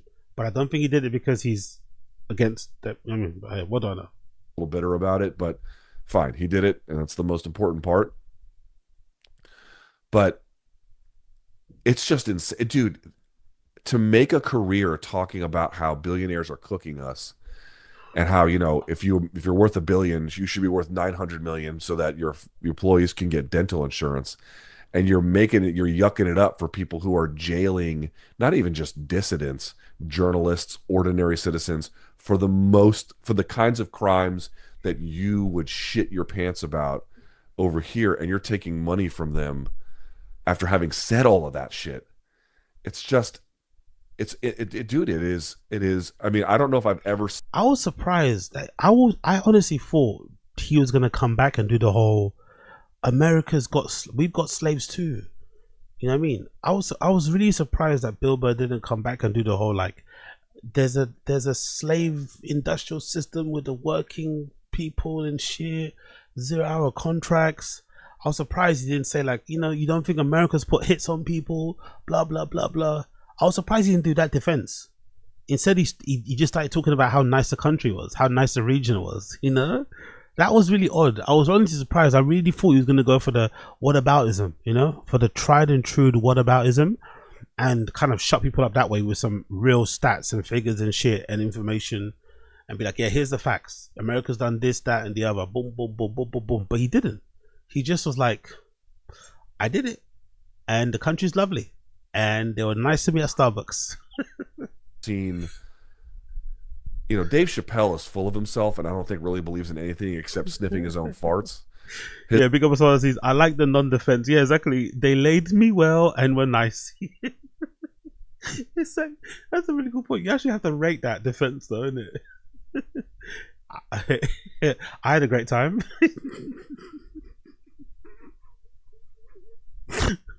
That's actually a really good defense. Well, I had a great time. I'm not sure about you, but I had a great time.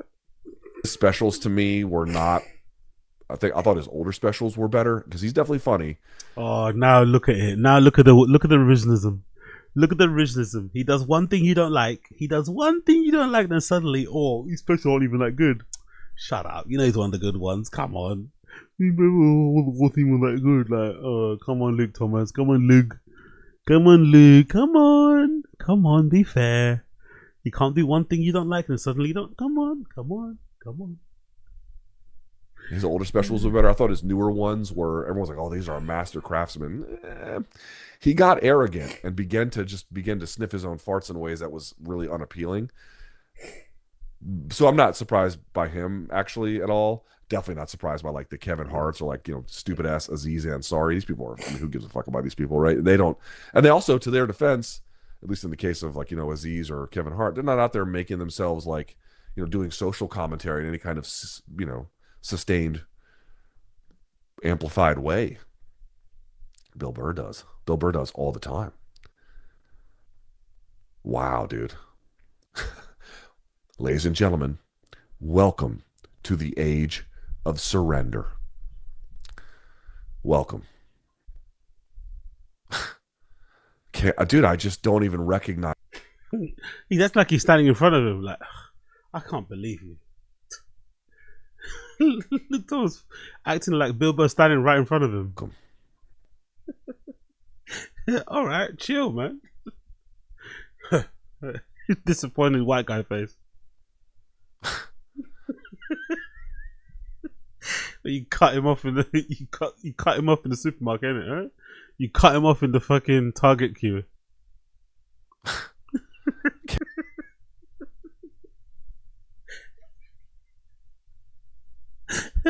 You don't hold the door open on the way to the lift.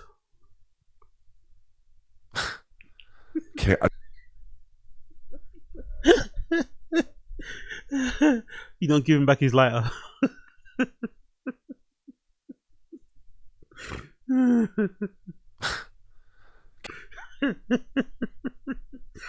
Relax, it's not that deep, man. Relax. Dude, I just don't even recognize life most days. I'm telling you. Whose man's is this, man? Whose moist man is this? I don't like. I know it's disappointing, but relax, man. I thought you could recognize life these days, nigger. I don't even feel connected to the world when I see shit like that. You know. You know what you got to do then, innit? Exactly. You won't do that. For a prize fighter who was broke all of his life, and this is your chance to make money because this is kind of how the fight game works. You know, I don't think it's fucking great. In fact, I think Saudi's participation in combat sports is ultimately going to be for its ruin. But you can kind of understand why they would play that game. Bill has no excuse. He's not poor. He's as wealthy as can be. This doesn't really change his wealth. I mean, it's a lot of money. It's like, how do you know? How do you know what's in my pocket? You fucking. I can hear Bill Burr saying it now. How do you know? How do you know how wealthy I am or am not? It's what I hate about these guys. It's what I hate about these guys. You know, they're sitting there with your fucking glasses. With your fucking glasses and your fake books in the background. Telling me what I can't. You know, Bill Burr is saying. Money for what like the gig was, but it doesn't change his wealth. Who are you? You know, like if I got paid $1.5 million, that would change my wealth. You know what I mean? Oh, he wants that Saudi money. Look at him. He wants that Saudi money. Look at those eyes. Look at those. Forget Sui eyes. Big up my guy, Elephant Graveyard. Those are Saudi eyes. Look at those Saudi eyes. Million and one. That'll change my life. That'll change my life. Look at those Saudi eyes. Those Saudi. Those Riyadh eyes. Those Riri eyes. Look at those. That'll change my life. $1.5 million. That will change my life.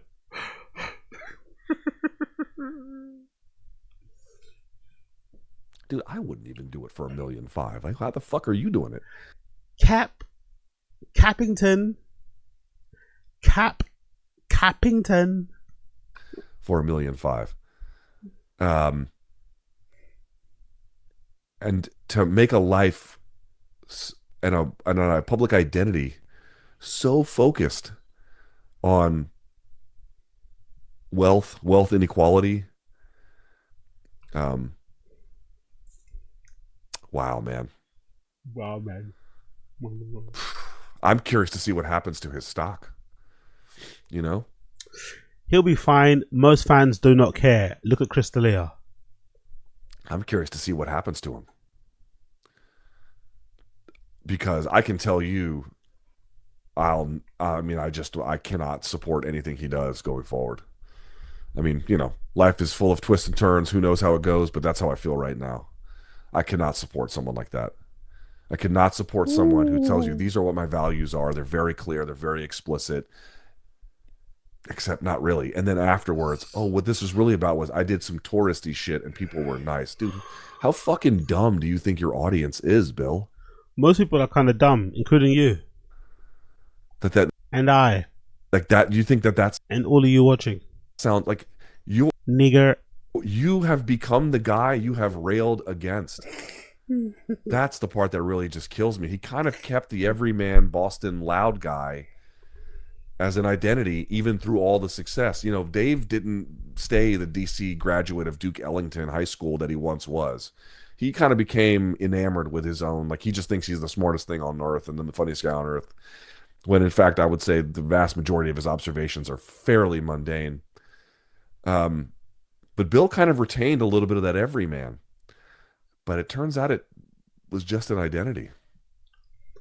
I'll stop it there and I'll move it to Brendan. This is the reason why this is powerful bunch. Big up Young God Vibes, appreciate you. If Saudi Arabia pays you $1 million to DH the pre-genocide party, are you doing it? To DH the pre-genocide party. What's DH?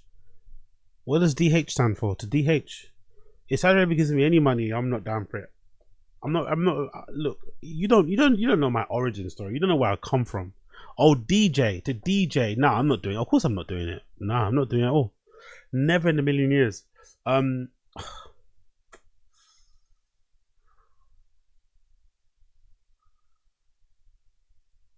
What's we say to make? I think you have to be really like, money has to be your motivation with it. Like I wish I would. I think if I was more money motivated, I think I'd be a lot more successful in life, in my career in general, in jobs. I've never had jobs for the money. I've always had jobs to like allow me to do the things I actually wanted to do. But I never saw jobs as a thing. You know how, which is hard to say. I think you should do that. If you don't know what you're doing in life, you should probably try and find your direction. This is a sad way to say, but you probably should find your direction via doing jobs. Like having a job should allow you to maybe find your way in life, because you might have a job that you hate and then you might get a job that you like, vice versa, so on and so forth, and then eventually you'll find your way. But I always have never been that person. And I think my career record, my employment record, can show you that I will self-sabotage a thing if it's not lining up with my, you know what I mean? I've done a lot of crazy shit at workplaces that haven't really helped me, you know, my jobs in general, and have landed me in this position. You know, let's be honest. So I don't think I have the temperament to be swayed by those type of offers. It doesn't interest me that way, you know? Not that bothered at all in the slightest. Like, come here and, like, you know, it's not even a political thing. It's just I wouldn't do, if it doesn't vibe with what I'm about as a person, I just wouldn't do a lot of things for money, which is weird because people don't believe you when you say that. But I think I have a track record in my real life that has shown that I have missed out on many opportunities because I didn't toe the line. I didn't say the thing. I didn't not say the thing, you know? So I think my record speaks for itself, employment-wise and life-wise. But, you know, you guys wouldn't know that because all you know is this, so it is what it is. But I don't think I would, personally. I don't think I would. No way. But, you know, who knows? A phony one. I mean, it may have been real at some point, but it's not real anymore. Damn, dude. And I think those questions as well, those hypotheticals, I kind of hate them because I think everyone lies on the basis of, like, you never really know until the money's right there, until you have an actual offer. And those offers usually catch you at your worst time. They don't catch you when you're up, you know? Those offers that they send to test your morals, test your principles, you know, test your fucking whatever, they always come along when you're, like, kind of down in the dumps, you know? Your TV broke, your washing machine is fucked up, your plumbing just exploded. You know what I mean? Your wife just your wife just told you that she's having triplets. That's when those offers come around. So, you know, I'm sad Patrice O'Neal is dead. I really am. But maybe I'm glad too, because he probably would have gone. Hey, yo, what? What? Sad Patrice O'Neal. Damn, dude. You know, I'm sad Patrice O'Neal is dead. I really am. But maybe I'm glad too, because he probably would have gone and taken all that shit as well. What? Nigger? Alright, enough Luke Thomas, man. Enough Luke Thomas. We're writing him off. Enough Luke Thomas, man. Let's cut him out. I'm giving him a down vote for that. I don't even do that type of shit, but I'm thumbing down.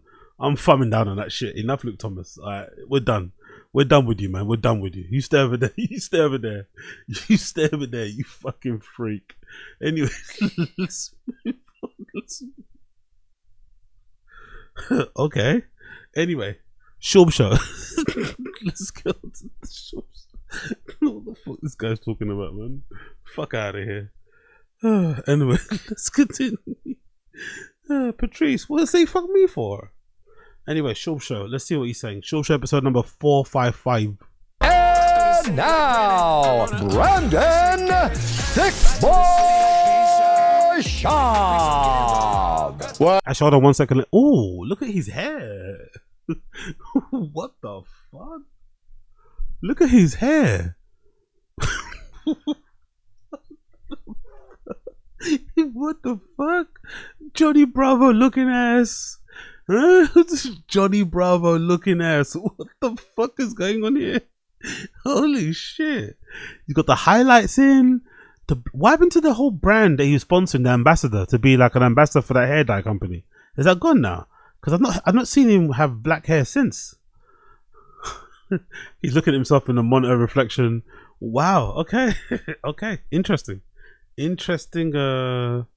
Vidal Sassoon haircut there. One second. Let me go get a drink. One sec.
Look, I got one of these. I got one of these. How do you pronounce that? Is it called Jarritos? Jarritos? Arritos? How do you pronounce that in the stream chat? I think it's meant to be a Mexican. It's called Mexican cola. I don't know if it's real or if it's not real, but I picked up my local off license. Let's see. Powerful bunch. Yo, big up Robert Miller. Appreciate you for becoming a member, brother. Big up Robert Miller. Thank you for becoming a member. Thank you. Appreciate you. Let's go.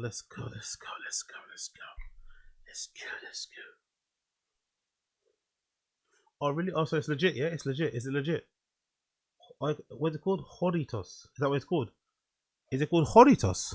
Jarritos. Or is it called Jarritos? Jarritos is the best. Prime sipping. Guava is top notch. Tangerine. Okay, tangerine I might get next time. Okay, really? That's why I keep. Okay, okay. So this might be a one hit in London. Big Booth said this is why people get diabetes. Oh, as hard as he said this, Jarritos. Okay, Jarritos. Okay, cool. Pick up my Jarritos. Let me take my first sip.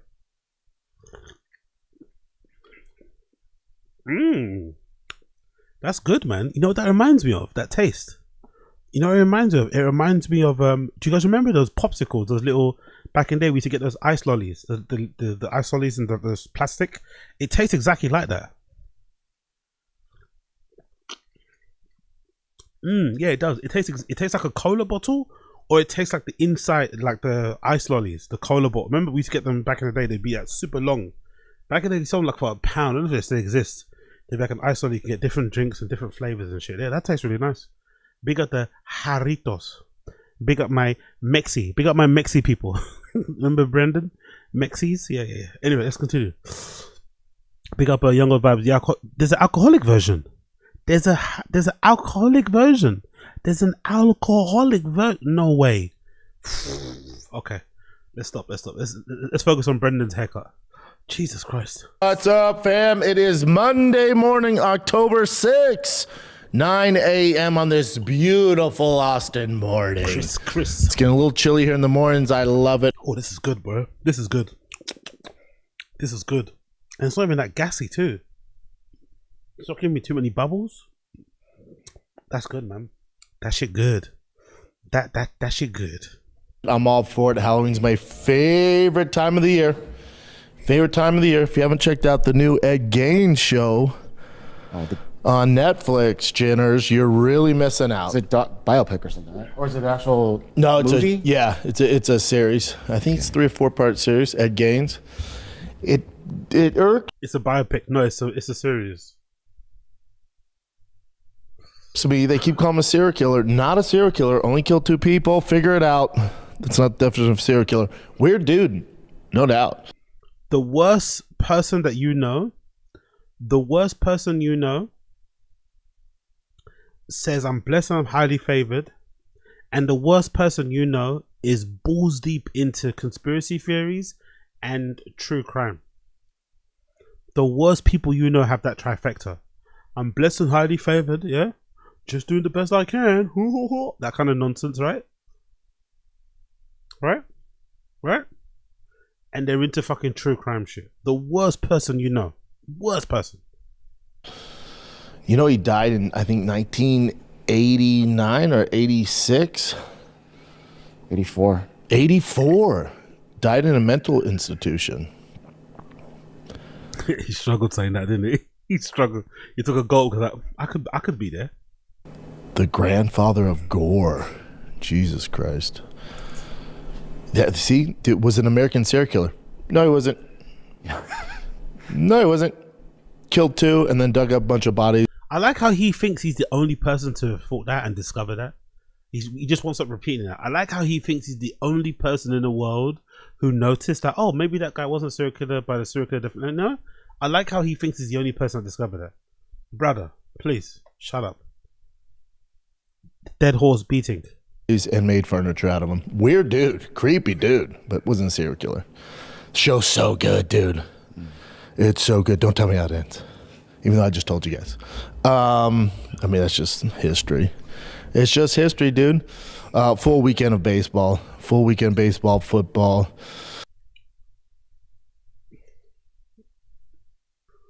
That subject switch was weird, isn't it? That subject switch was weird because it sounded like he thought someone was talking to him.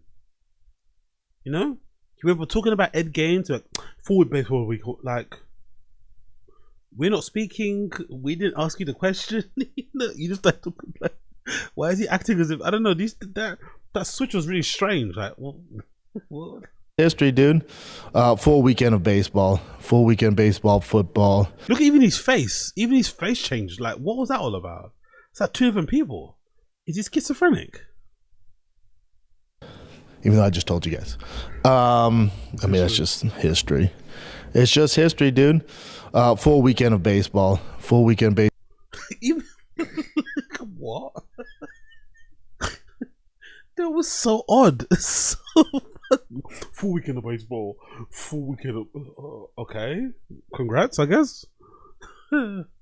Baseball, football. Tiger filled in on the AAA team. Tiger plays on the majors, and then when they don't have a tournament, they ask if T wants to play with the AAA team. More reps, the better. Team's a little half-assed this weekend. Not gonna lie to you guys, a little half-assed. Like people say a lot about Slow Joe, right? And you have to sometimes think to yourself, you know what? Sometimes you're like, fucking Slow Joe, man. Bless her, because being married to Brendan's not easy. I know she's a bit of a, surface person. She's clearly, there's probably not much going on there behind the eyes or in the little noggin. Bless her. And she's probably got a good life. She probably enjoys the life that she has with Brendan and their family. But day to day, it must have its challenges to live with this guy day in, day out. But you have to really, really, really feel for the kids. You have to really feel for those two little boys having Brendan as a dad. Especially this version of Brendan where he's like, because there'll come a point where he kind of lays off them, but now he thinks he has like, maybe because he feels like they're more malleable and stuff because they're younger, he's really trying to assert his like influence and, on them when it comes to sports. And he's just being so annoying about it. I don't know. I just don't think he makes it fun. That's the thing I get from it. I don't think he makes it fun for them. I think he takes it way too seriously because he actually believes there's a chance that one of his kids could become a major league baseball player, which I'm sure every parent would love for their kid to become a professional athlete. But I think he's just putting too much into it, and it's probably turning off the kids and making them hate it. Because I think he mentioned before he was moaning about how Tiger listens to the coach, doesn't listen to him. I don't know. I just got a feeling Powerful bunch. He doesn't make sports fun. Big up, Asad Aziz. Brothers acting like he's organizing a league. Hess driving 20 minutes to watch little kids try and play sports. Just sitting in the stands cheering and snacking. Honestly, acts like it's work. Honestly, it's too much. It's too much. He doesn't make it like at no point do I feel like his kids are having fun. Exactly. He makes it. He's too much. He's too much. But anyway, let's continue. I don't know.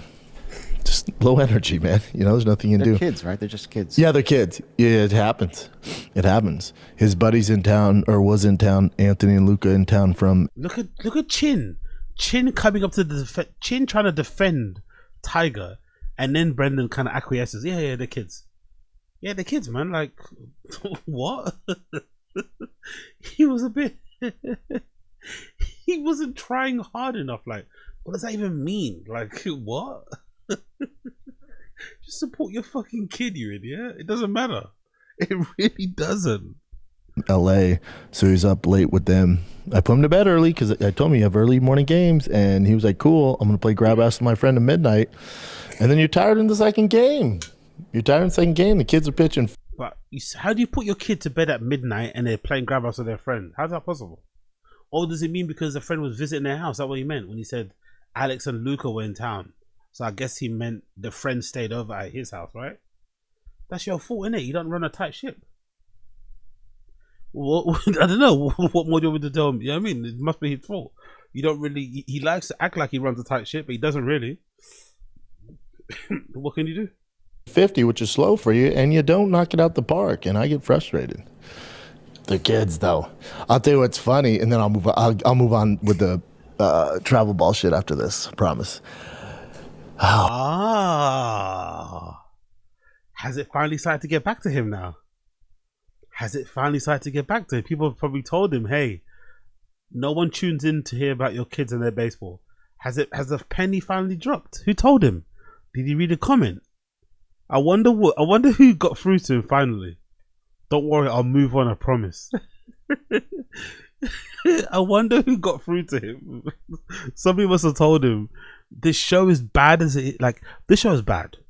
But at least this show has somewhat of a theme, if that makes sense, right? The theme is fights. The theme is Brendan, ex-UFC professional fighter, whatever. He gives his opinion. You feel like it lends more credence to his. You feel like his opinion has more credence because he's a former fighter. That's the focus of the show. So when he starts off talking about his kids playing baseball in the park, you're like, what? You know?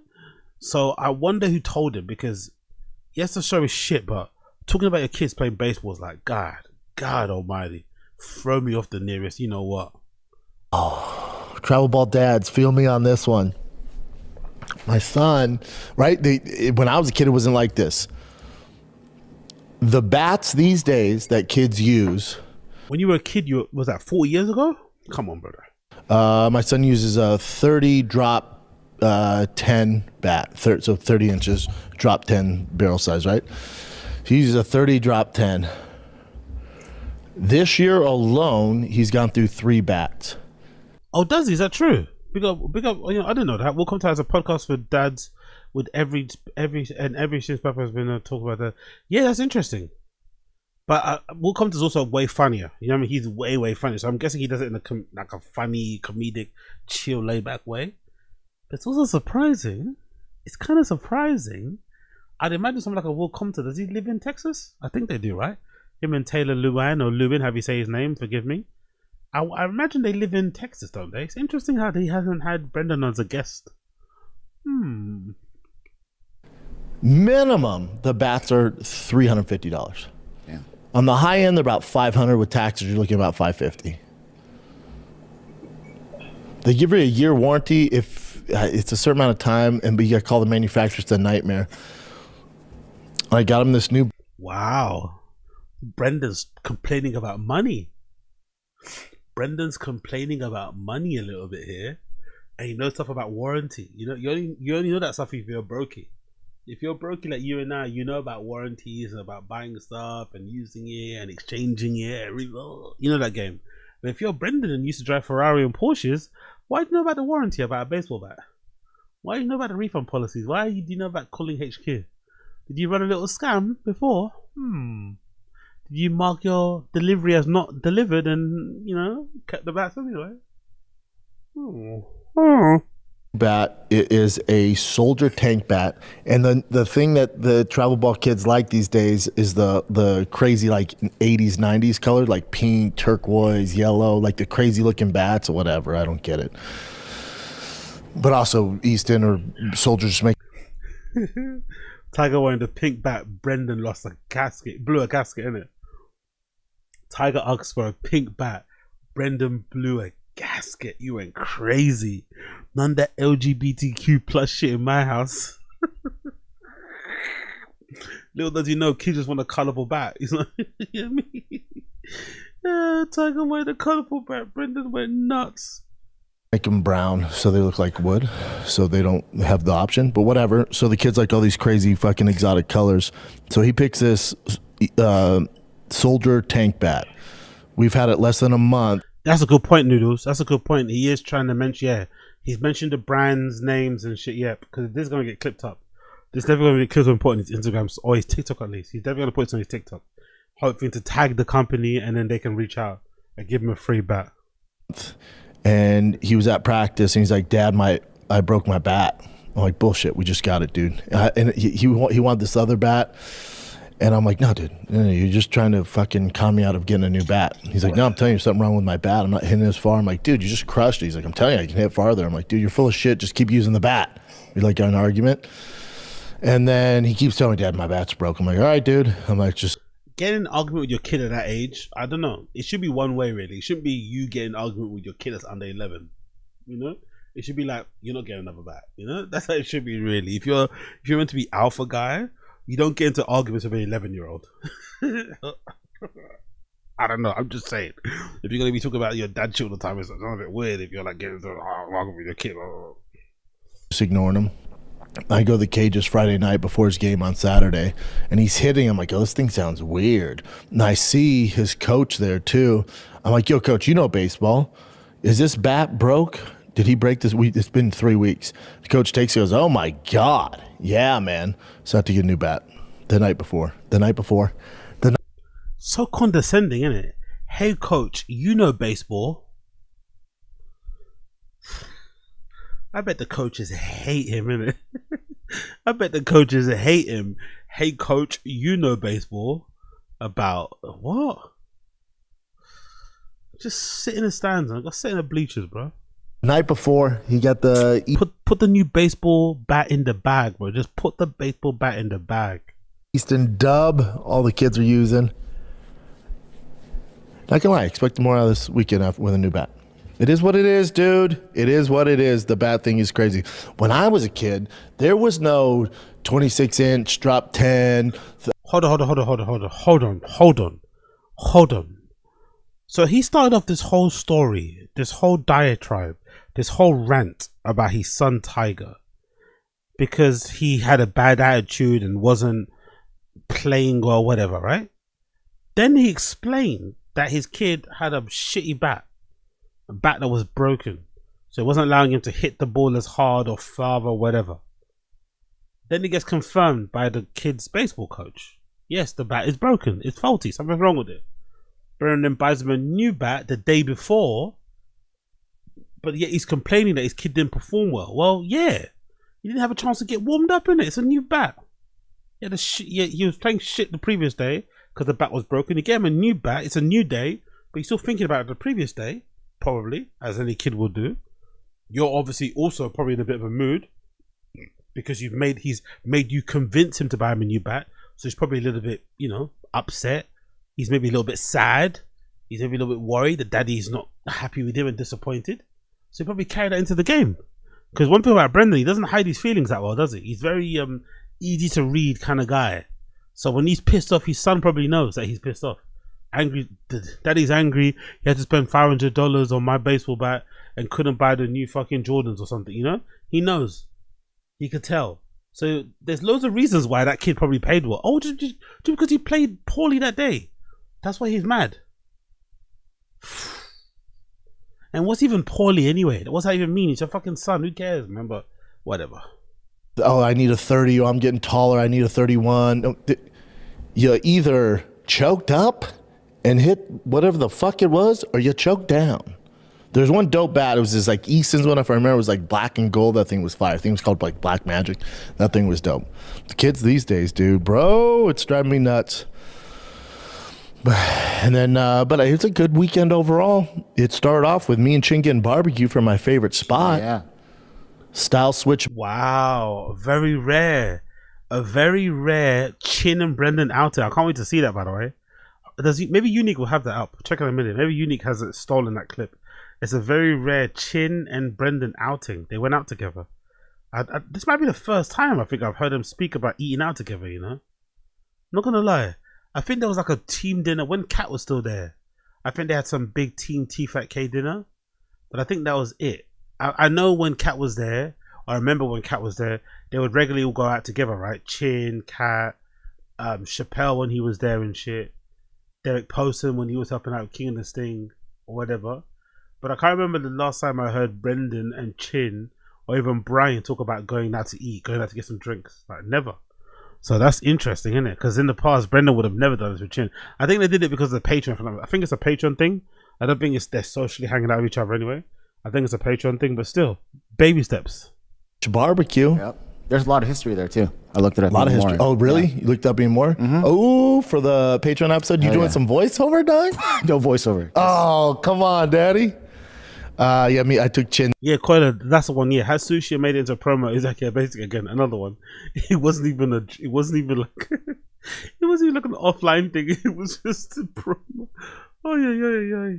They generally don't hang out with each other unless there's money involved in it. Fucking hell. And then we filled it for the Patreon. If you guys want to see that, it drops later this week. on patreon.com/TFATK. You get extended episodes,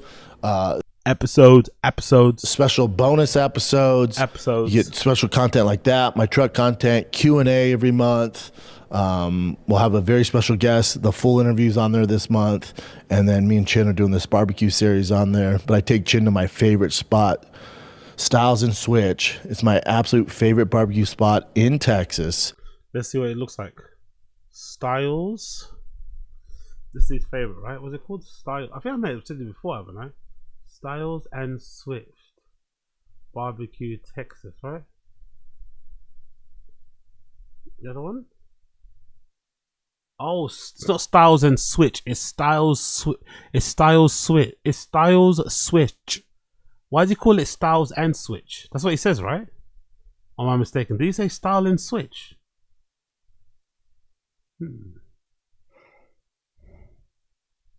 Where is he?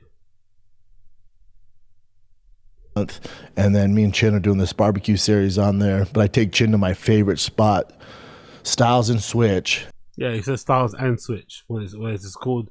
Styles Switch. Styles or Stilts? Is it no Stilts? It's not even Styles. It's Stilts. Is it Stilts or Styles? No, it's just Styles. Let me check it out. So they've got quite a few in Texas. Quite a few. Let's see. That's one with there's a child involved there, and I don't see a child. Let's go this one. All right, fellow travelers, welcome back to the Adventures of a Traveling Don. Be honest. Who in the stream chat looks like this? Be honest. Who in the stream chat looks like this? Who in the stream chat? There must be one person in the stream chat looks like this. There's one person in the stream chat is wearing that hat right now. He's wearing that Little Rascals hat. Whoever in the stream chat, give yourself a pat on the back if you're wearing a Little Rascals hat right now. I know there's somebody in the stream chat right now who's wearing a Little Rascals hat. All right, fellow travelers, welcome back to the Adventures of a Traveling Don. My name is Benjamin O, and today we are continuing the Austin, Texas food tour series with a single spotlight today. Something that I was not able to get into a barbecue video that I did last year, which I do highly recommend to check out. That was kind of like the ultimate barbecue experience of Austin. However, this particular time... The person behind him left. The guy eating behind him left, innit? That woman left. As soon as he started, look at that lady here in the corner. She leaves. I think it's a lady. Look, that person leaves. Look. All right, fellow travelers, welcome back to the Adventures of a Traveling Don. My name is Benjamin O, and today we are continuing the Austin, Texas food tour series with a single spotlight today. Something that I was not able to get into a barbecue video that I did last year, which I do highly recommend to check out. That was kind of like the ultimate barbecue experience of Austin. She left. Like, fuck that. Fuck with that noise. Fuck with that noise. However, this particular time, I am taking this particular video just to do a spotlight here on Styles Switch Barbecue here in North Austin. Is it called Styles Switch or Styles? What the fuck is this place called? I guess it's Styles Switch. Anyway, whatever. Styles Switch, Styles Switch. What's that name even about anyway? What's Styles? It's not even spelled like Styles, like a style. What's is it? Is Steels? Is that like a something in a farm? What the fuck is style? What does that even mean?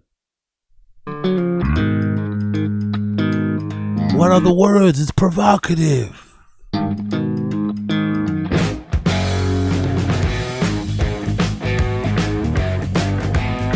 Okay, so Styles Switch Barbecue started several years ago, and this is the original building here in...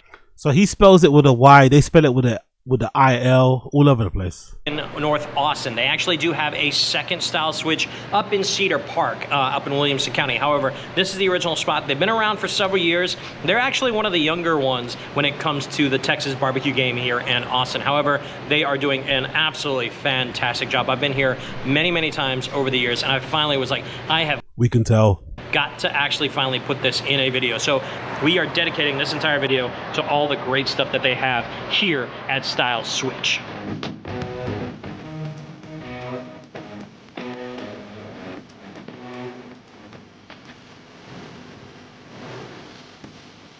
Meat looks good though, I'm not gonna lie. Meat looks good though, I'm not gonna lie.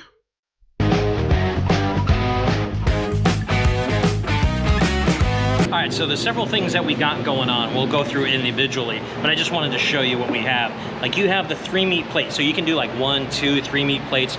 There are certain items that you can't specifically get with those plates because they're separate. Things like the smoked chicken and of course the beef. It's a bit dry there, isn't it? Whatever that thing is, looks a bit dry there. Whatever that thing is here looks a bit dry. This looks a bit dry. Maybe it tastes better in person, but that looks a bit dry there. I'm not gonna lie.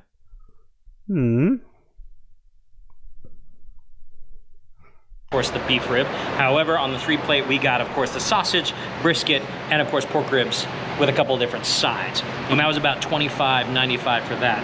What was actually a little bit more expensive was this beautiful beef rib. I mean, just look at how massive that is.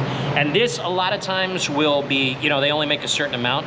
So kind of try and get here a little bit earlier instead of trying to be here for dinner. Sometimes the beef ribs might run out, but let's go ahead and get to trying all of these individually. All right, so first things first, we're gonna dive into the big boy, the bad boy of Texas barbecue.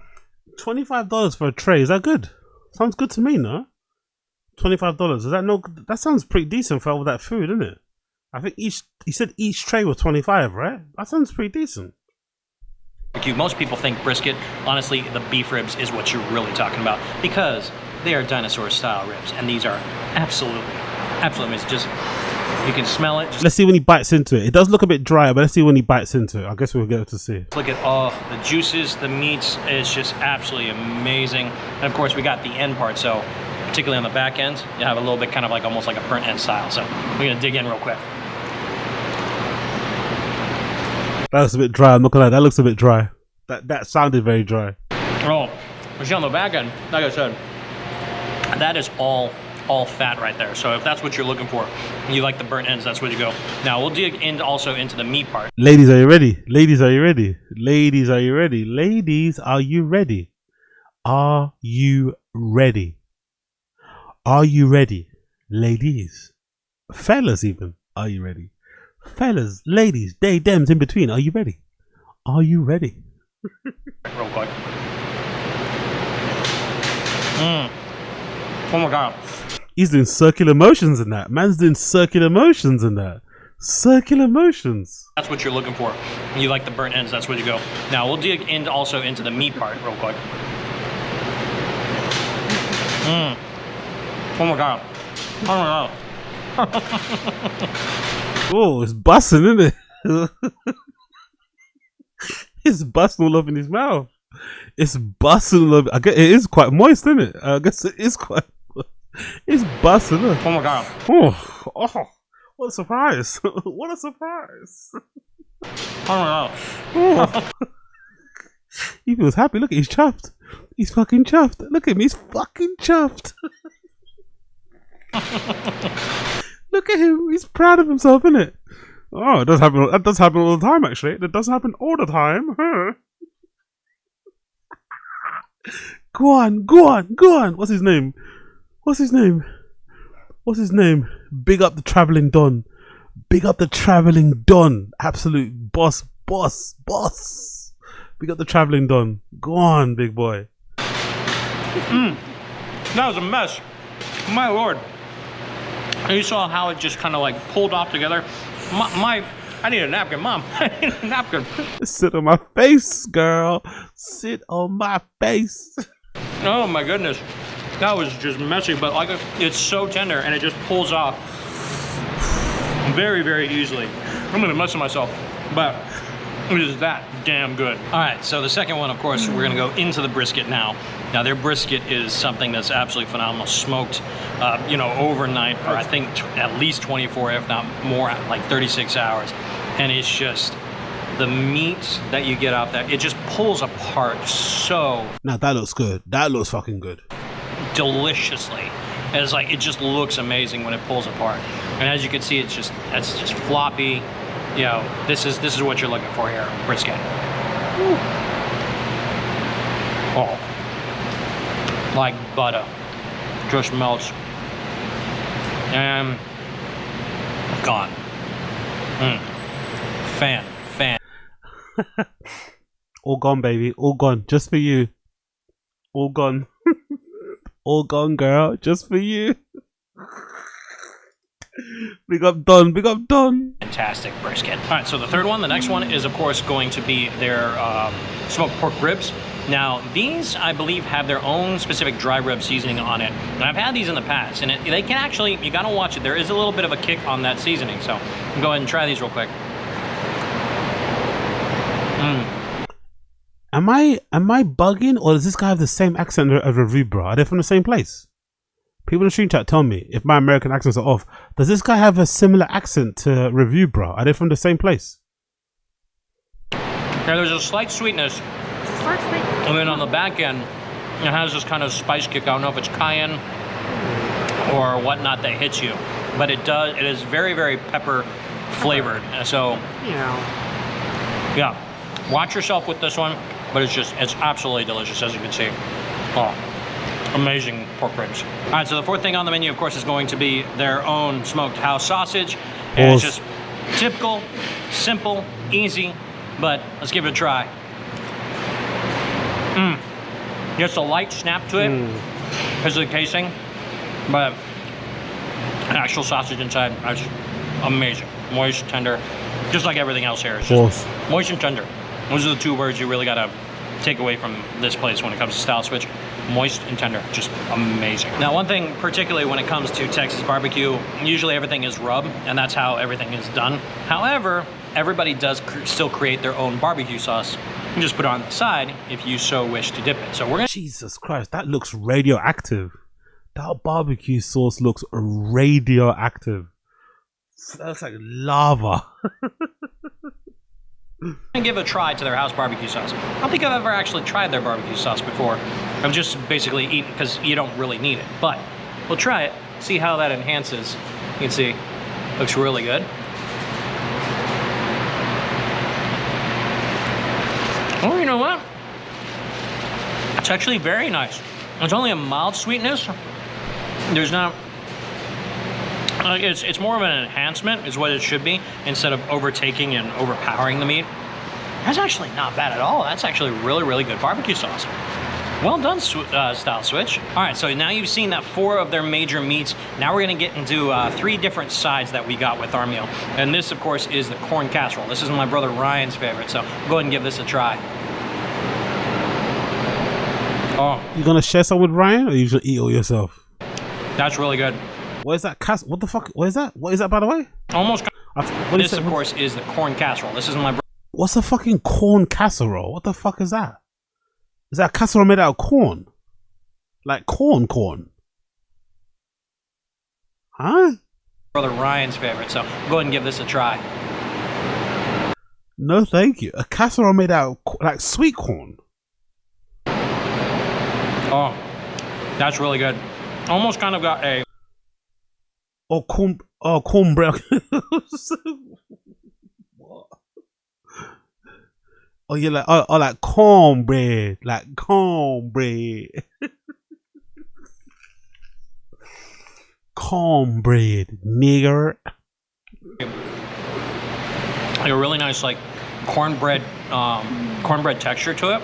It's just, that is absolutely amazing. A little sweetness to it because of the corn, but man, that corn casserole is fantastic. Now, of course, the second side and the most important side of any Texas barbecue joint is the mac and cheese. And you gotta always get that mac and cheese. Just, it's gotta be yellow, gooey, as you can see, it's just fall off. To be fair, your guys' portions are huge. I don't think you get that much in the UK. If you got mac and cheese, you might get like half of that tray. That's a big amount of mac and cheese. Perfection. I mean, when it comes to mac and cheese, I am a mac and cheese connoisseur. Really? We wouldn't have never guessed. And there are other mac and cheeses, you know, baked mac and cheese that I make at home, or that I've had at a few different restaurants. That's kind of my favorite. But when you're doing Texas barbecue, you just gotta have these small little elbow pastas. Anyway, all that to say, please keep this in mind. Let's go back to Brendan, but please keep the Don. Let's give Don a like. He's a fucking legend.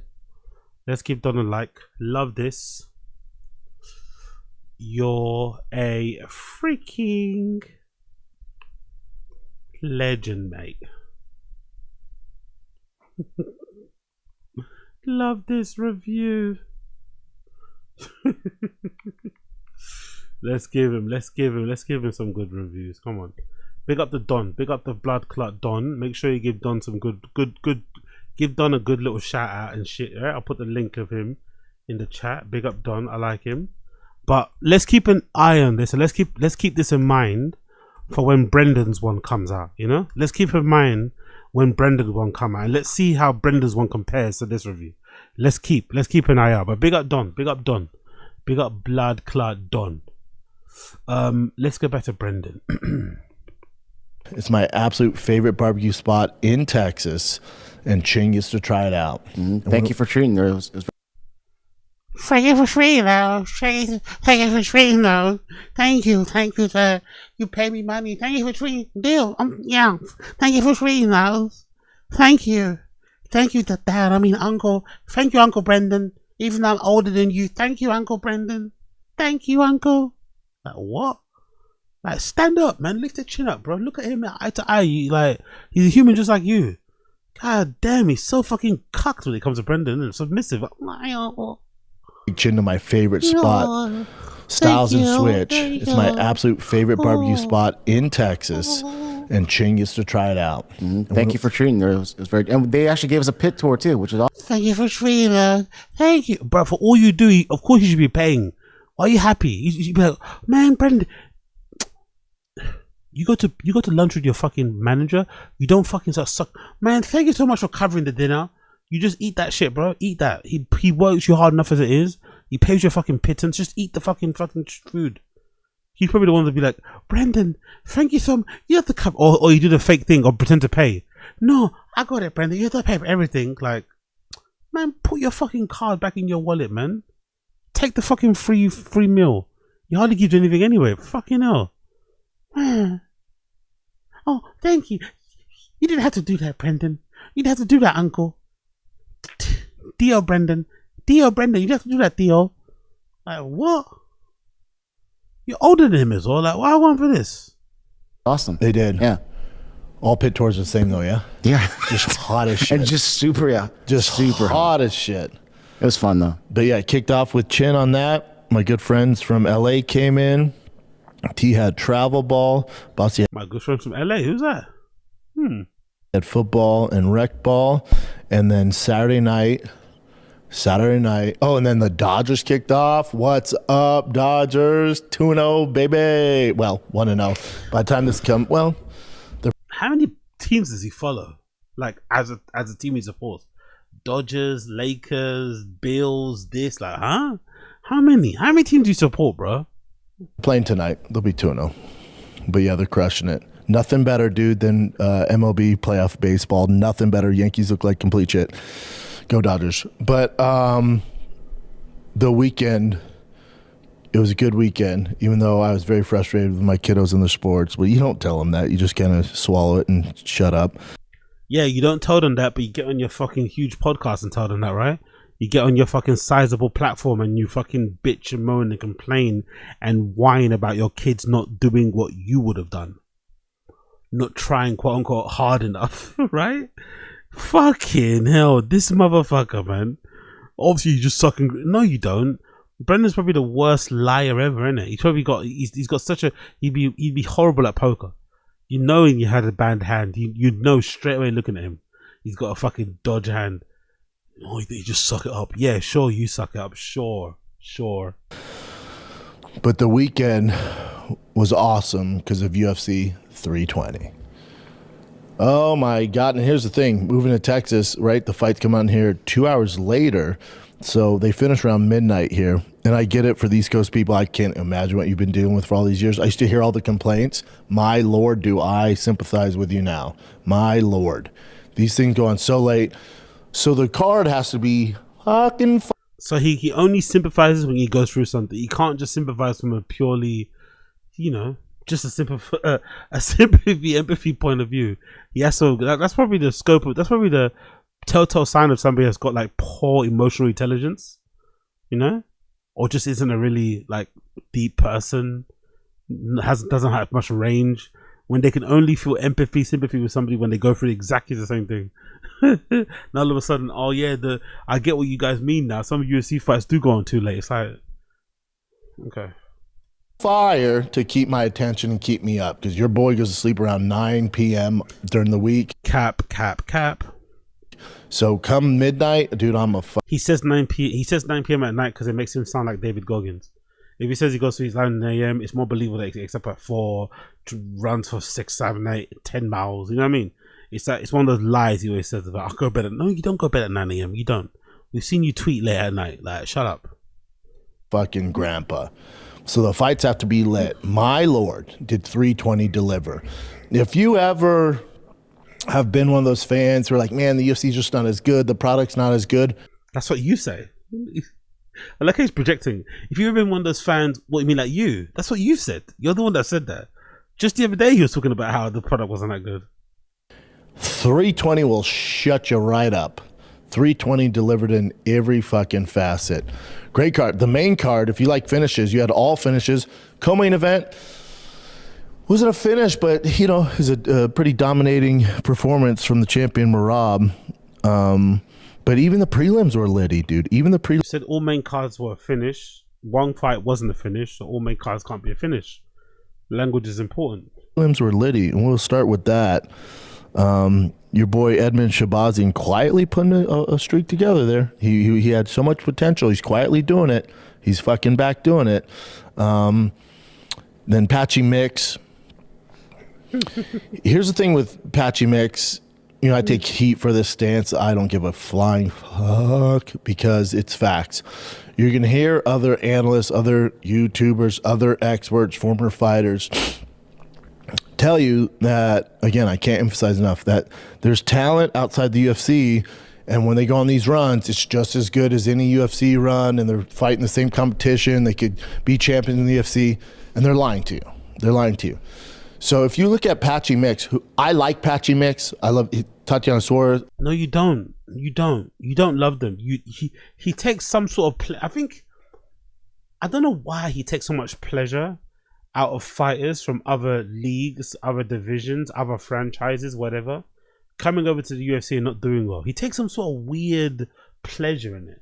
I wonder if it's because people have told him in the past that he would never even be champion. I don't know if it's because of that or just him, his hater personality in general.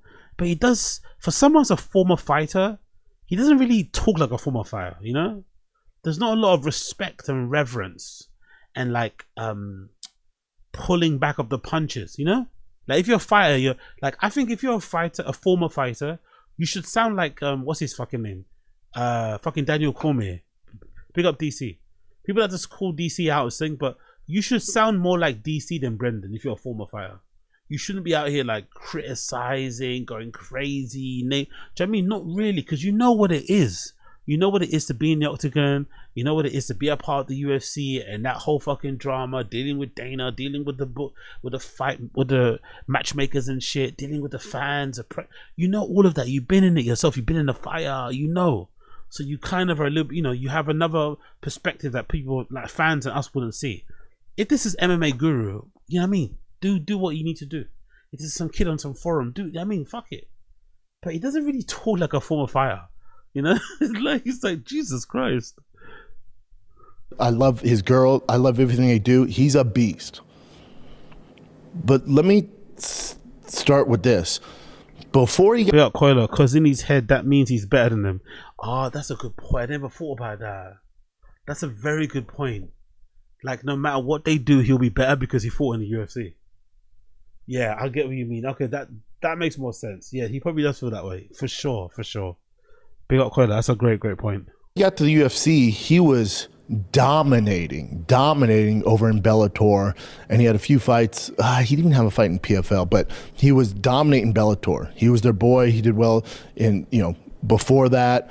Really good, solid fighter. Not in the UFC, but still, he's fighting tough competition. Horigatu, Tamagotchi, Pokemon. Jesus Christ, man. Medov, Stotts, stud. Sergio Pettis, stud. Magomedov again for the championship. He had a great run before he came to the UFC. Now, while he was on that run, you'll hear some of these experts tell you, man, this guy could fit right in the UFC, fight a top 5 guy. This is not true. This is not true. And this is clearly your case study here. One of them, and I can give you a bunch more examples. Please give us more examples. Please give us more examples. It's just a different animal when you're not in the big show. No kid or no adult who has aspirations to fight professionally goes, I want to fight in Bellator. I want to fight in the PFL. I want to fight in fucking Ryzen. No one says that. What about if it's your pathway to get into the UFC, Brendan? Come on, man. What's wrong with this guy? What if fighting in those other leagues, those other divisions, is your way to get to the UFC, which is the big leagues? What are you meant to do? Just wait around for the UFC to sign you? You shouldn't fight in Ryzen. You shouldn't fight in all these other fucking leagues because it will make you look a certain way. Like, come on, man. Come on. Be fair at least. All of them want to fight in the UFC. Why is that? Because the big show, everyone knows it. It's the NFL of mixed martial arts. It's the big leagues. So until you fight in the big leagues, anything you've done, even though you're fighting tough guys, is just different. The pressure, the caliber of fighters, from 1 through 50 are all monsters. All monsters. Now, even though you're fighting at a high competition level in a Bellator, in a Ryzen, it's not the UFC. It's just not. And you'll say, well, Patchy Mitch just looks different. Well, what changed? He's not that old. He's 32. His movement's not as good. What changed? In the UFC. He's in the UFC. He's lost 2 in a row. What about Pitbull? He's older. Okay. He's breathing. Why is he breathing so heavily for? Why is he breathing so heavily? He wasn't a young chicken when he came over from Bellator. He still looked good there. What changed? UFC. Michael Venom Page doing pretty good. He is, with the right matchups. With the right matchups. Is Michael Venom Page ever going to be champion? If they gave him kind of when Alex Pierre did anyone? So the only criteria to judge a fighter from another division is if they come in and try and be champion. If they come in and have a solid career, that's not good enough. They have to. If they were champion in another league, they have to come in and be champion of the UFC. How does that make sense? If the caliber competition is higher, no one's expecting anyone that's like Bellator champion just walk into the UFC and be champion too. Like, what the fuck's he even talking about right now? Was younger when he came to the UFC. He was younger. Fucking, we're talking 2 years ago. That's how fast track this dude's been. But if they gave him certain matchups, he could get there. But as soon as you bring a grappler, he's fucked. Just same way at Bellator. He's a fun fighter. He's so talented. Is he the 1% of 1%? No. Not when it comes to UFC mixed martial arts in that division. But he's an amazing fighter. Michael Venom Page probably doing the best out of the bunch. I love Michael Venom Page. Must-see TV. Muzzy TV. Remember Muzzy TV?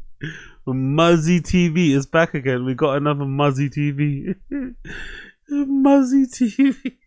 Page probably doing the best out of the bunch. I love Michael Venom Page. Must-see TV. Give him the right matchups. He's already a superstar. But these other guys, people were like, man, what happened? UFC happened. You're in the big show. Well, but he fought for a world championship in Bellator. I know, it's Bellator. It's Bellator. You think the guy playing starting quarterback in the CFL championship has the same nerves and pressures as the starting quarterback in the NFL Super Bowl? No, not even close. But no one says that, though. No one says they're like for like. Like, who's arguing that these other divisions are like for like comparisons? Like, who's actually arguing that? There might be certain weight classes where certain divisions have a higher standard of weight, like fight. But then again, who knows? Because of the lights and the attention and the media of the UFC is just different level. But who actually says that these other fight leagues and stuff are like for like comparisons to the UFC? No one said. It's like he's arguing with somebody that isn't even in the room, hasn't made the argument. It's like, what's going on right now? And the level of difficulty to get to there. They're ready for the moment. These guys aren't. So you're seeing them struggle. Man, what happened? UFC. It is what it is. So, you know what's also funny about his opinion? He was a guy that came up in an unconventional way, right? He kind of fell into the UFC because he couldn't make it in the NFL, and he just landed there because he was trying to find a way out from the hood. Yeah, let's say from the mud, which wasn't really the mud, but let's just say, as a turn of phrase. So you'd think he'd be a lot more compassionate, a lot more understanding, a lot more encouraging to people who take the long route, who take long winding roads to end up at the UFC, to end up being a podcast, but end up being because you'd think he'd resonate a lot with their journey because his journey wasn't conventional. But if anything, he seems even more critical. So how are you more critical and these people are just kind of in a way following, your people's footsteps, like generation before, whatever else it may be? It's very strange, very, very strange. it is. I don't think they should cut Patchy Mitch. Patchy, I wouldn't do that to the guy. I think you give him one more. So why are you talking about it? See how it goes. Let's take a little break here. Yeah, fucking, I don't know. Muzzy TV. Big up the Muzzy TV mandem. Muzzy TV. Oh, I love it. Yeah, he's arguing with the person that was going to spoil the Netflix show True. And he did a reality show. He ain't really bad at that. Exactly, Big Booth. Patchy Mitch, exactly. Big up Cola. A lot of people claim his dad paid for him to win the UFC show. Really? As in, or maybe his dad, I like that conspiracy theory.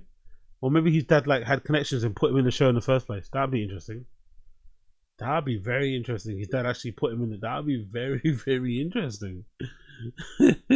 He wouldn't mention that, would he? He wouldn't be mentioning that voluntarily, would he? He wouldn't mention that voluntarily, would he? Oh, that's brilliant. Big up, I like that conspiracy theory. I'm not gonna lie. I'm a fan of that conspiracy theory. You know what? Let's pause there because he's on a fucking ad thing, and let's move on to something. What was I gonna do? Let's actually do a couple of T-Fat K Reddit things. Let's see what's going on there. What have I missed out on T-Fat K Reddit? Anything new? What's that? Baba hating on ladies Jamie Foxx dates. Okay, don't know what that's about. Let's move off. Can't let me see that. What's this? Schadenfreude or Schadenfreude? Is this from Elephant Graveyard? Where's this clip from? Or this editing anyway? I don't know what to tell you about that, man. I'm having a long month. I'm trying not to take on life. Yeah, but it's sad. I'm trying not to take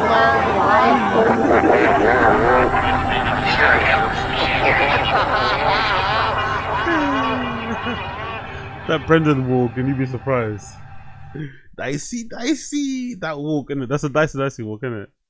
That's the fucking dicey walk. You can spot that from a mile off. That's the dicey walk, right? Jesus Christ. Anyway.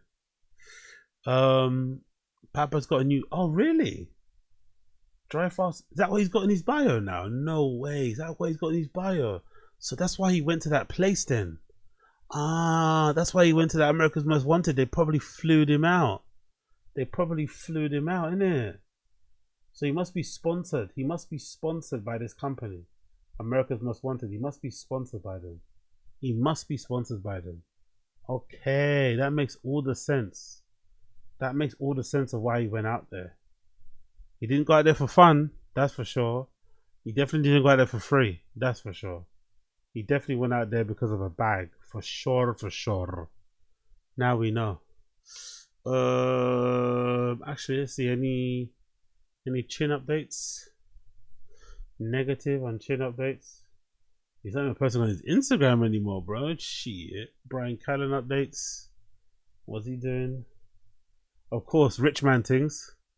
Just going to work out. I don't like driving. Rich man things. I don't like driving. I'm not a driver anymore. We got the big chopper today. Baby. Yeah. Because training comes first. And I don't believe traffic should get in the way of my training. And that's a strong joke. It's a different kind of chopper. I've never been in this thing.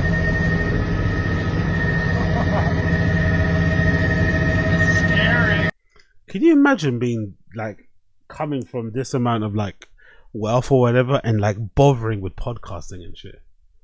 I know probably, you know, it's hard when you sort of dad's money, it's not yours, but I just couldn't imagine like podcasting voluntarily. Going to fucking yucks or like, you know, the Comedy Cellar where my dad like works for City, but like what? Why would I be doing that? Like, you should be living the soft life. But he's out here just slumming it, talking about fucking, you know, pillows and fucking kratom and shit. It's like, I just don't get it. Surely there's better things you could be doing with your time, like flying helicopters, right? This is what Brian should be doing. Brian should be flying helicopters, you know? He shouldn't be on TV. Oh no, he shouldn't on TV. He shouldn't be on fucking TFAK chatting shit with Brendan, really and truly. But you know, we all have our flag. We all have our cross the bear, not flag. We all have our cross the bear. Any post on his things? Nope. What's Sanaz saying? What's Sanaz saying? I'm shooting out too much. What's Sanaz saying? What's she been up to? Anything crazy? She's feeding some turkeys. If you could just please tell me why. Please don't run from me. Just tell me why you're crossing the road. Why are you crossing the road? Cool. She went to see a band, Manish Love Station. Yo, there's not a day that goes by that Snaz is not at a guest. It's not a fucking gig, innit? There's not a fucking day that goes by that Snaz is not at some fucking pop punk hardcore metal show, innit? She loves a fucking live show, innit? Or Sanaz, she loves a nice live show.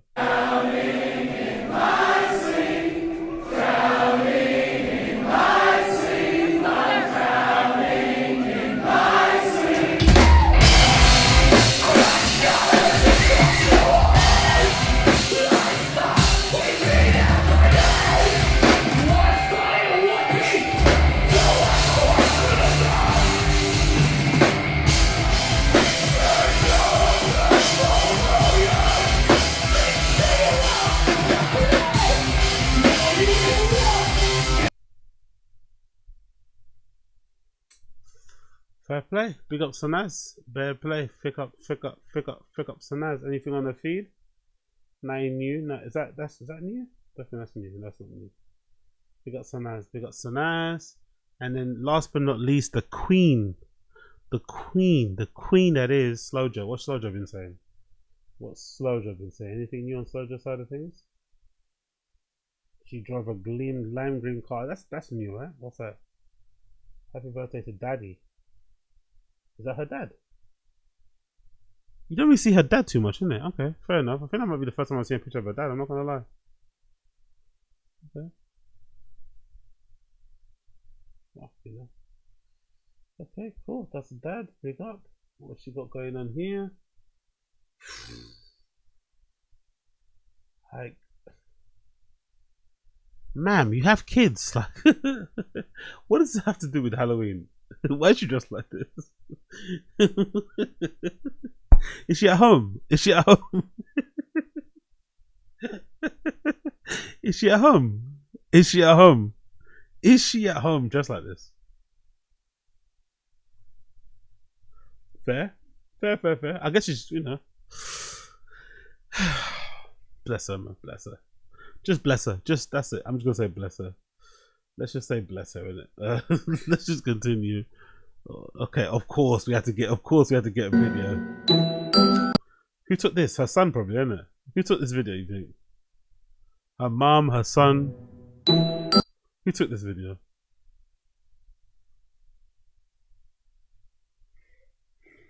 Yeah. Boston the skyline, some drinks. Brendan nowhere to be seen. Sweet. Okay. Big up Slowjo. Just go back to TFAT K sub. I think that's it. Nothing else going on. Cats in the cradle. Don't know what that's about. How much would you pay for a shirt? What the fuck? Someone's got a t-shirt with Brian and Chris on there from 10-Minute Podcast, right? One of the rare pictures of them together. Because I'd imagine there's probably not a lot of pictures out there of Brian and Crystalia together, because Brian scrubbed his Instagram with Crystalia. When Crystalia got accused of rape that time, Brian went through his Instagram and scrubbed bare pictures of him and Chris, bare videos and shit. So there's not a lot of stuff out there actually of them together. So this is one of the rare occasions where they hung out, because, you know, as Brian told us profusely, they hung out once for dinner. They weren't really close friends, you know. Brian threw Chris under the bus so bad. I'd love someone to ask Chris that actually. Although he's a kiddie diddler, right? Allegedly, I'd love someone to ask Chris like, how did you just forgive and move on with Brian when he publicly threw you under the bus?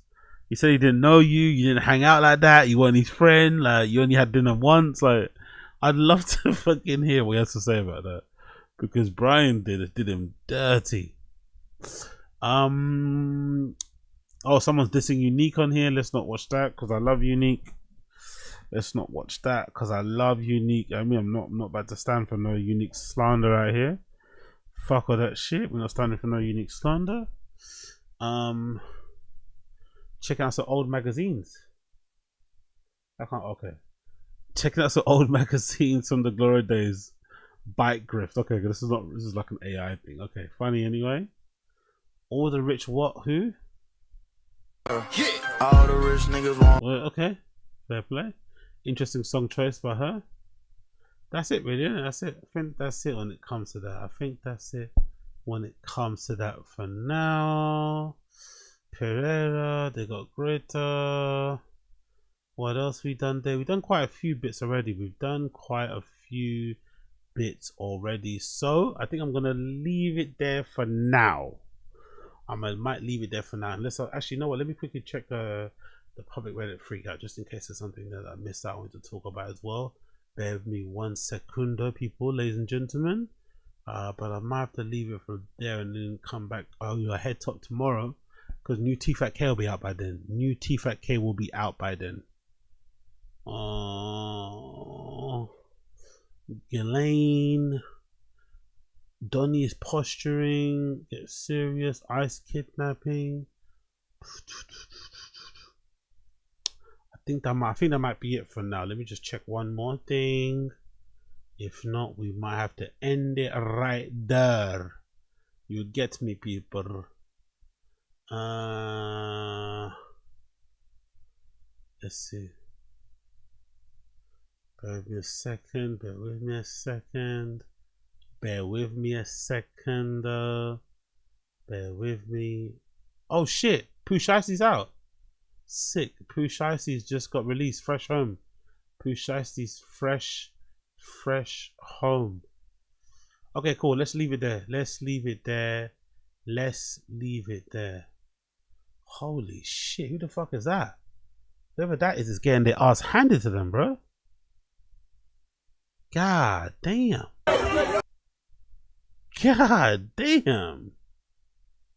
Who's this? New angle of A Boogie and his crew getting into an altercation in Japan. Fucking hell. Whoever that is, I hope they're alive. Hey yo, I think Japan they're gonna ban all the niggers, honestly. I think that part of the world, man, streamers and content creators, like, we're gonna end up getting banned. Westerners and niggers are gonna end up getting banned from there soon, I swear, man.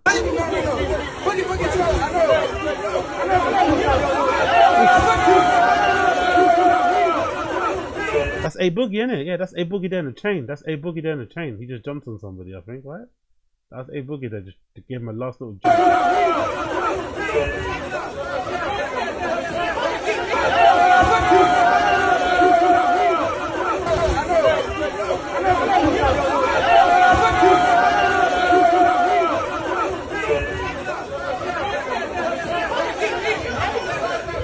Nigger.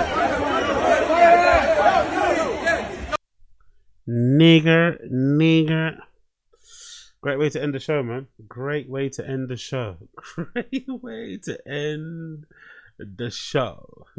Big up everybody in the stream chat. Big up everybody tuning in. Appreciate you. Smash the like, hit subscribe. Do that for me. That'd be a great favor. And I'll see you guys again tomorrow. For more. Should be T-Fat. There should be new T-Fat K by then. So I'm really fucking looking forward. to hear the new T-Fat K and Wild One with Brenda and everybody else. Yeah, cool. But everybody, appreciate you all. Appreciate you all. Appreciate you all. Appreciate you all. Smash the like. Hit subscribe. Hit subscribe. Smash the like. Hit subscribe. Smash the like.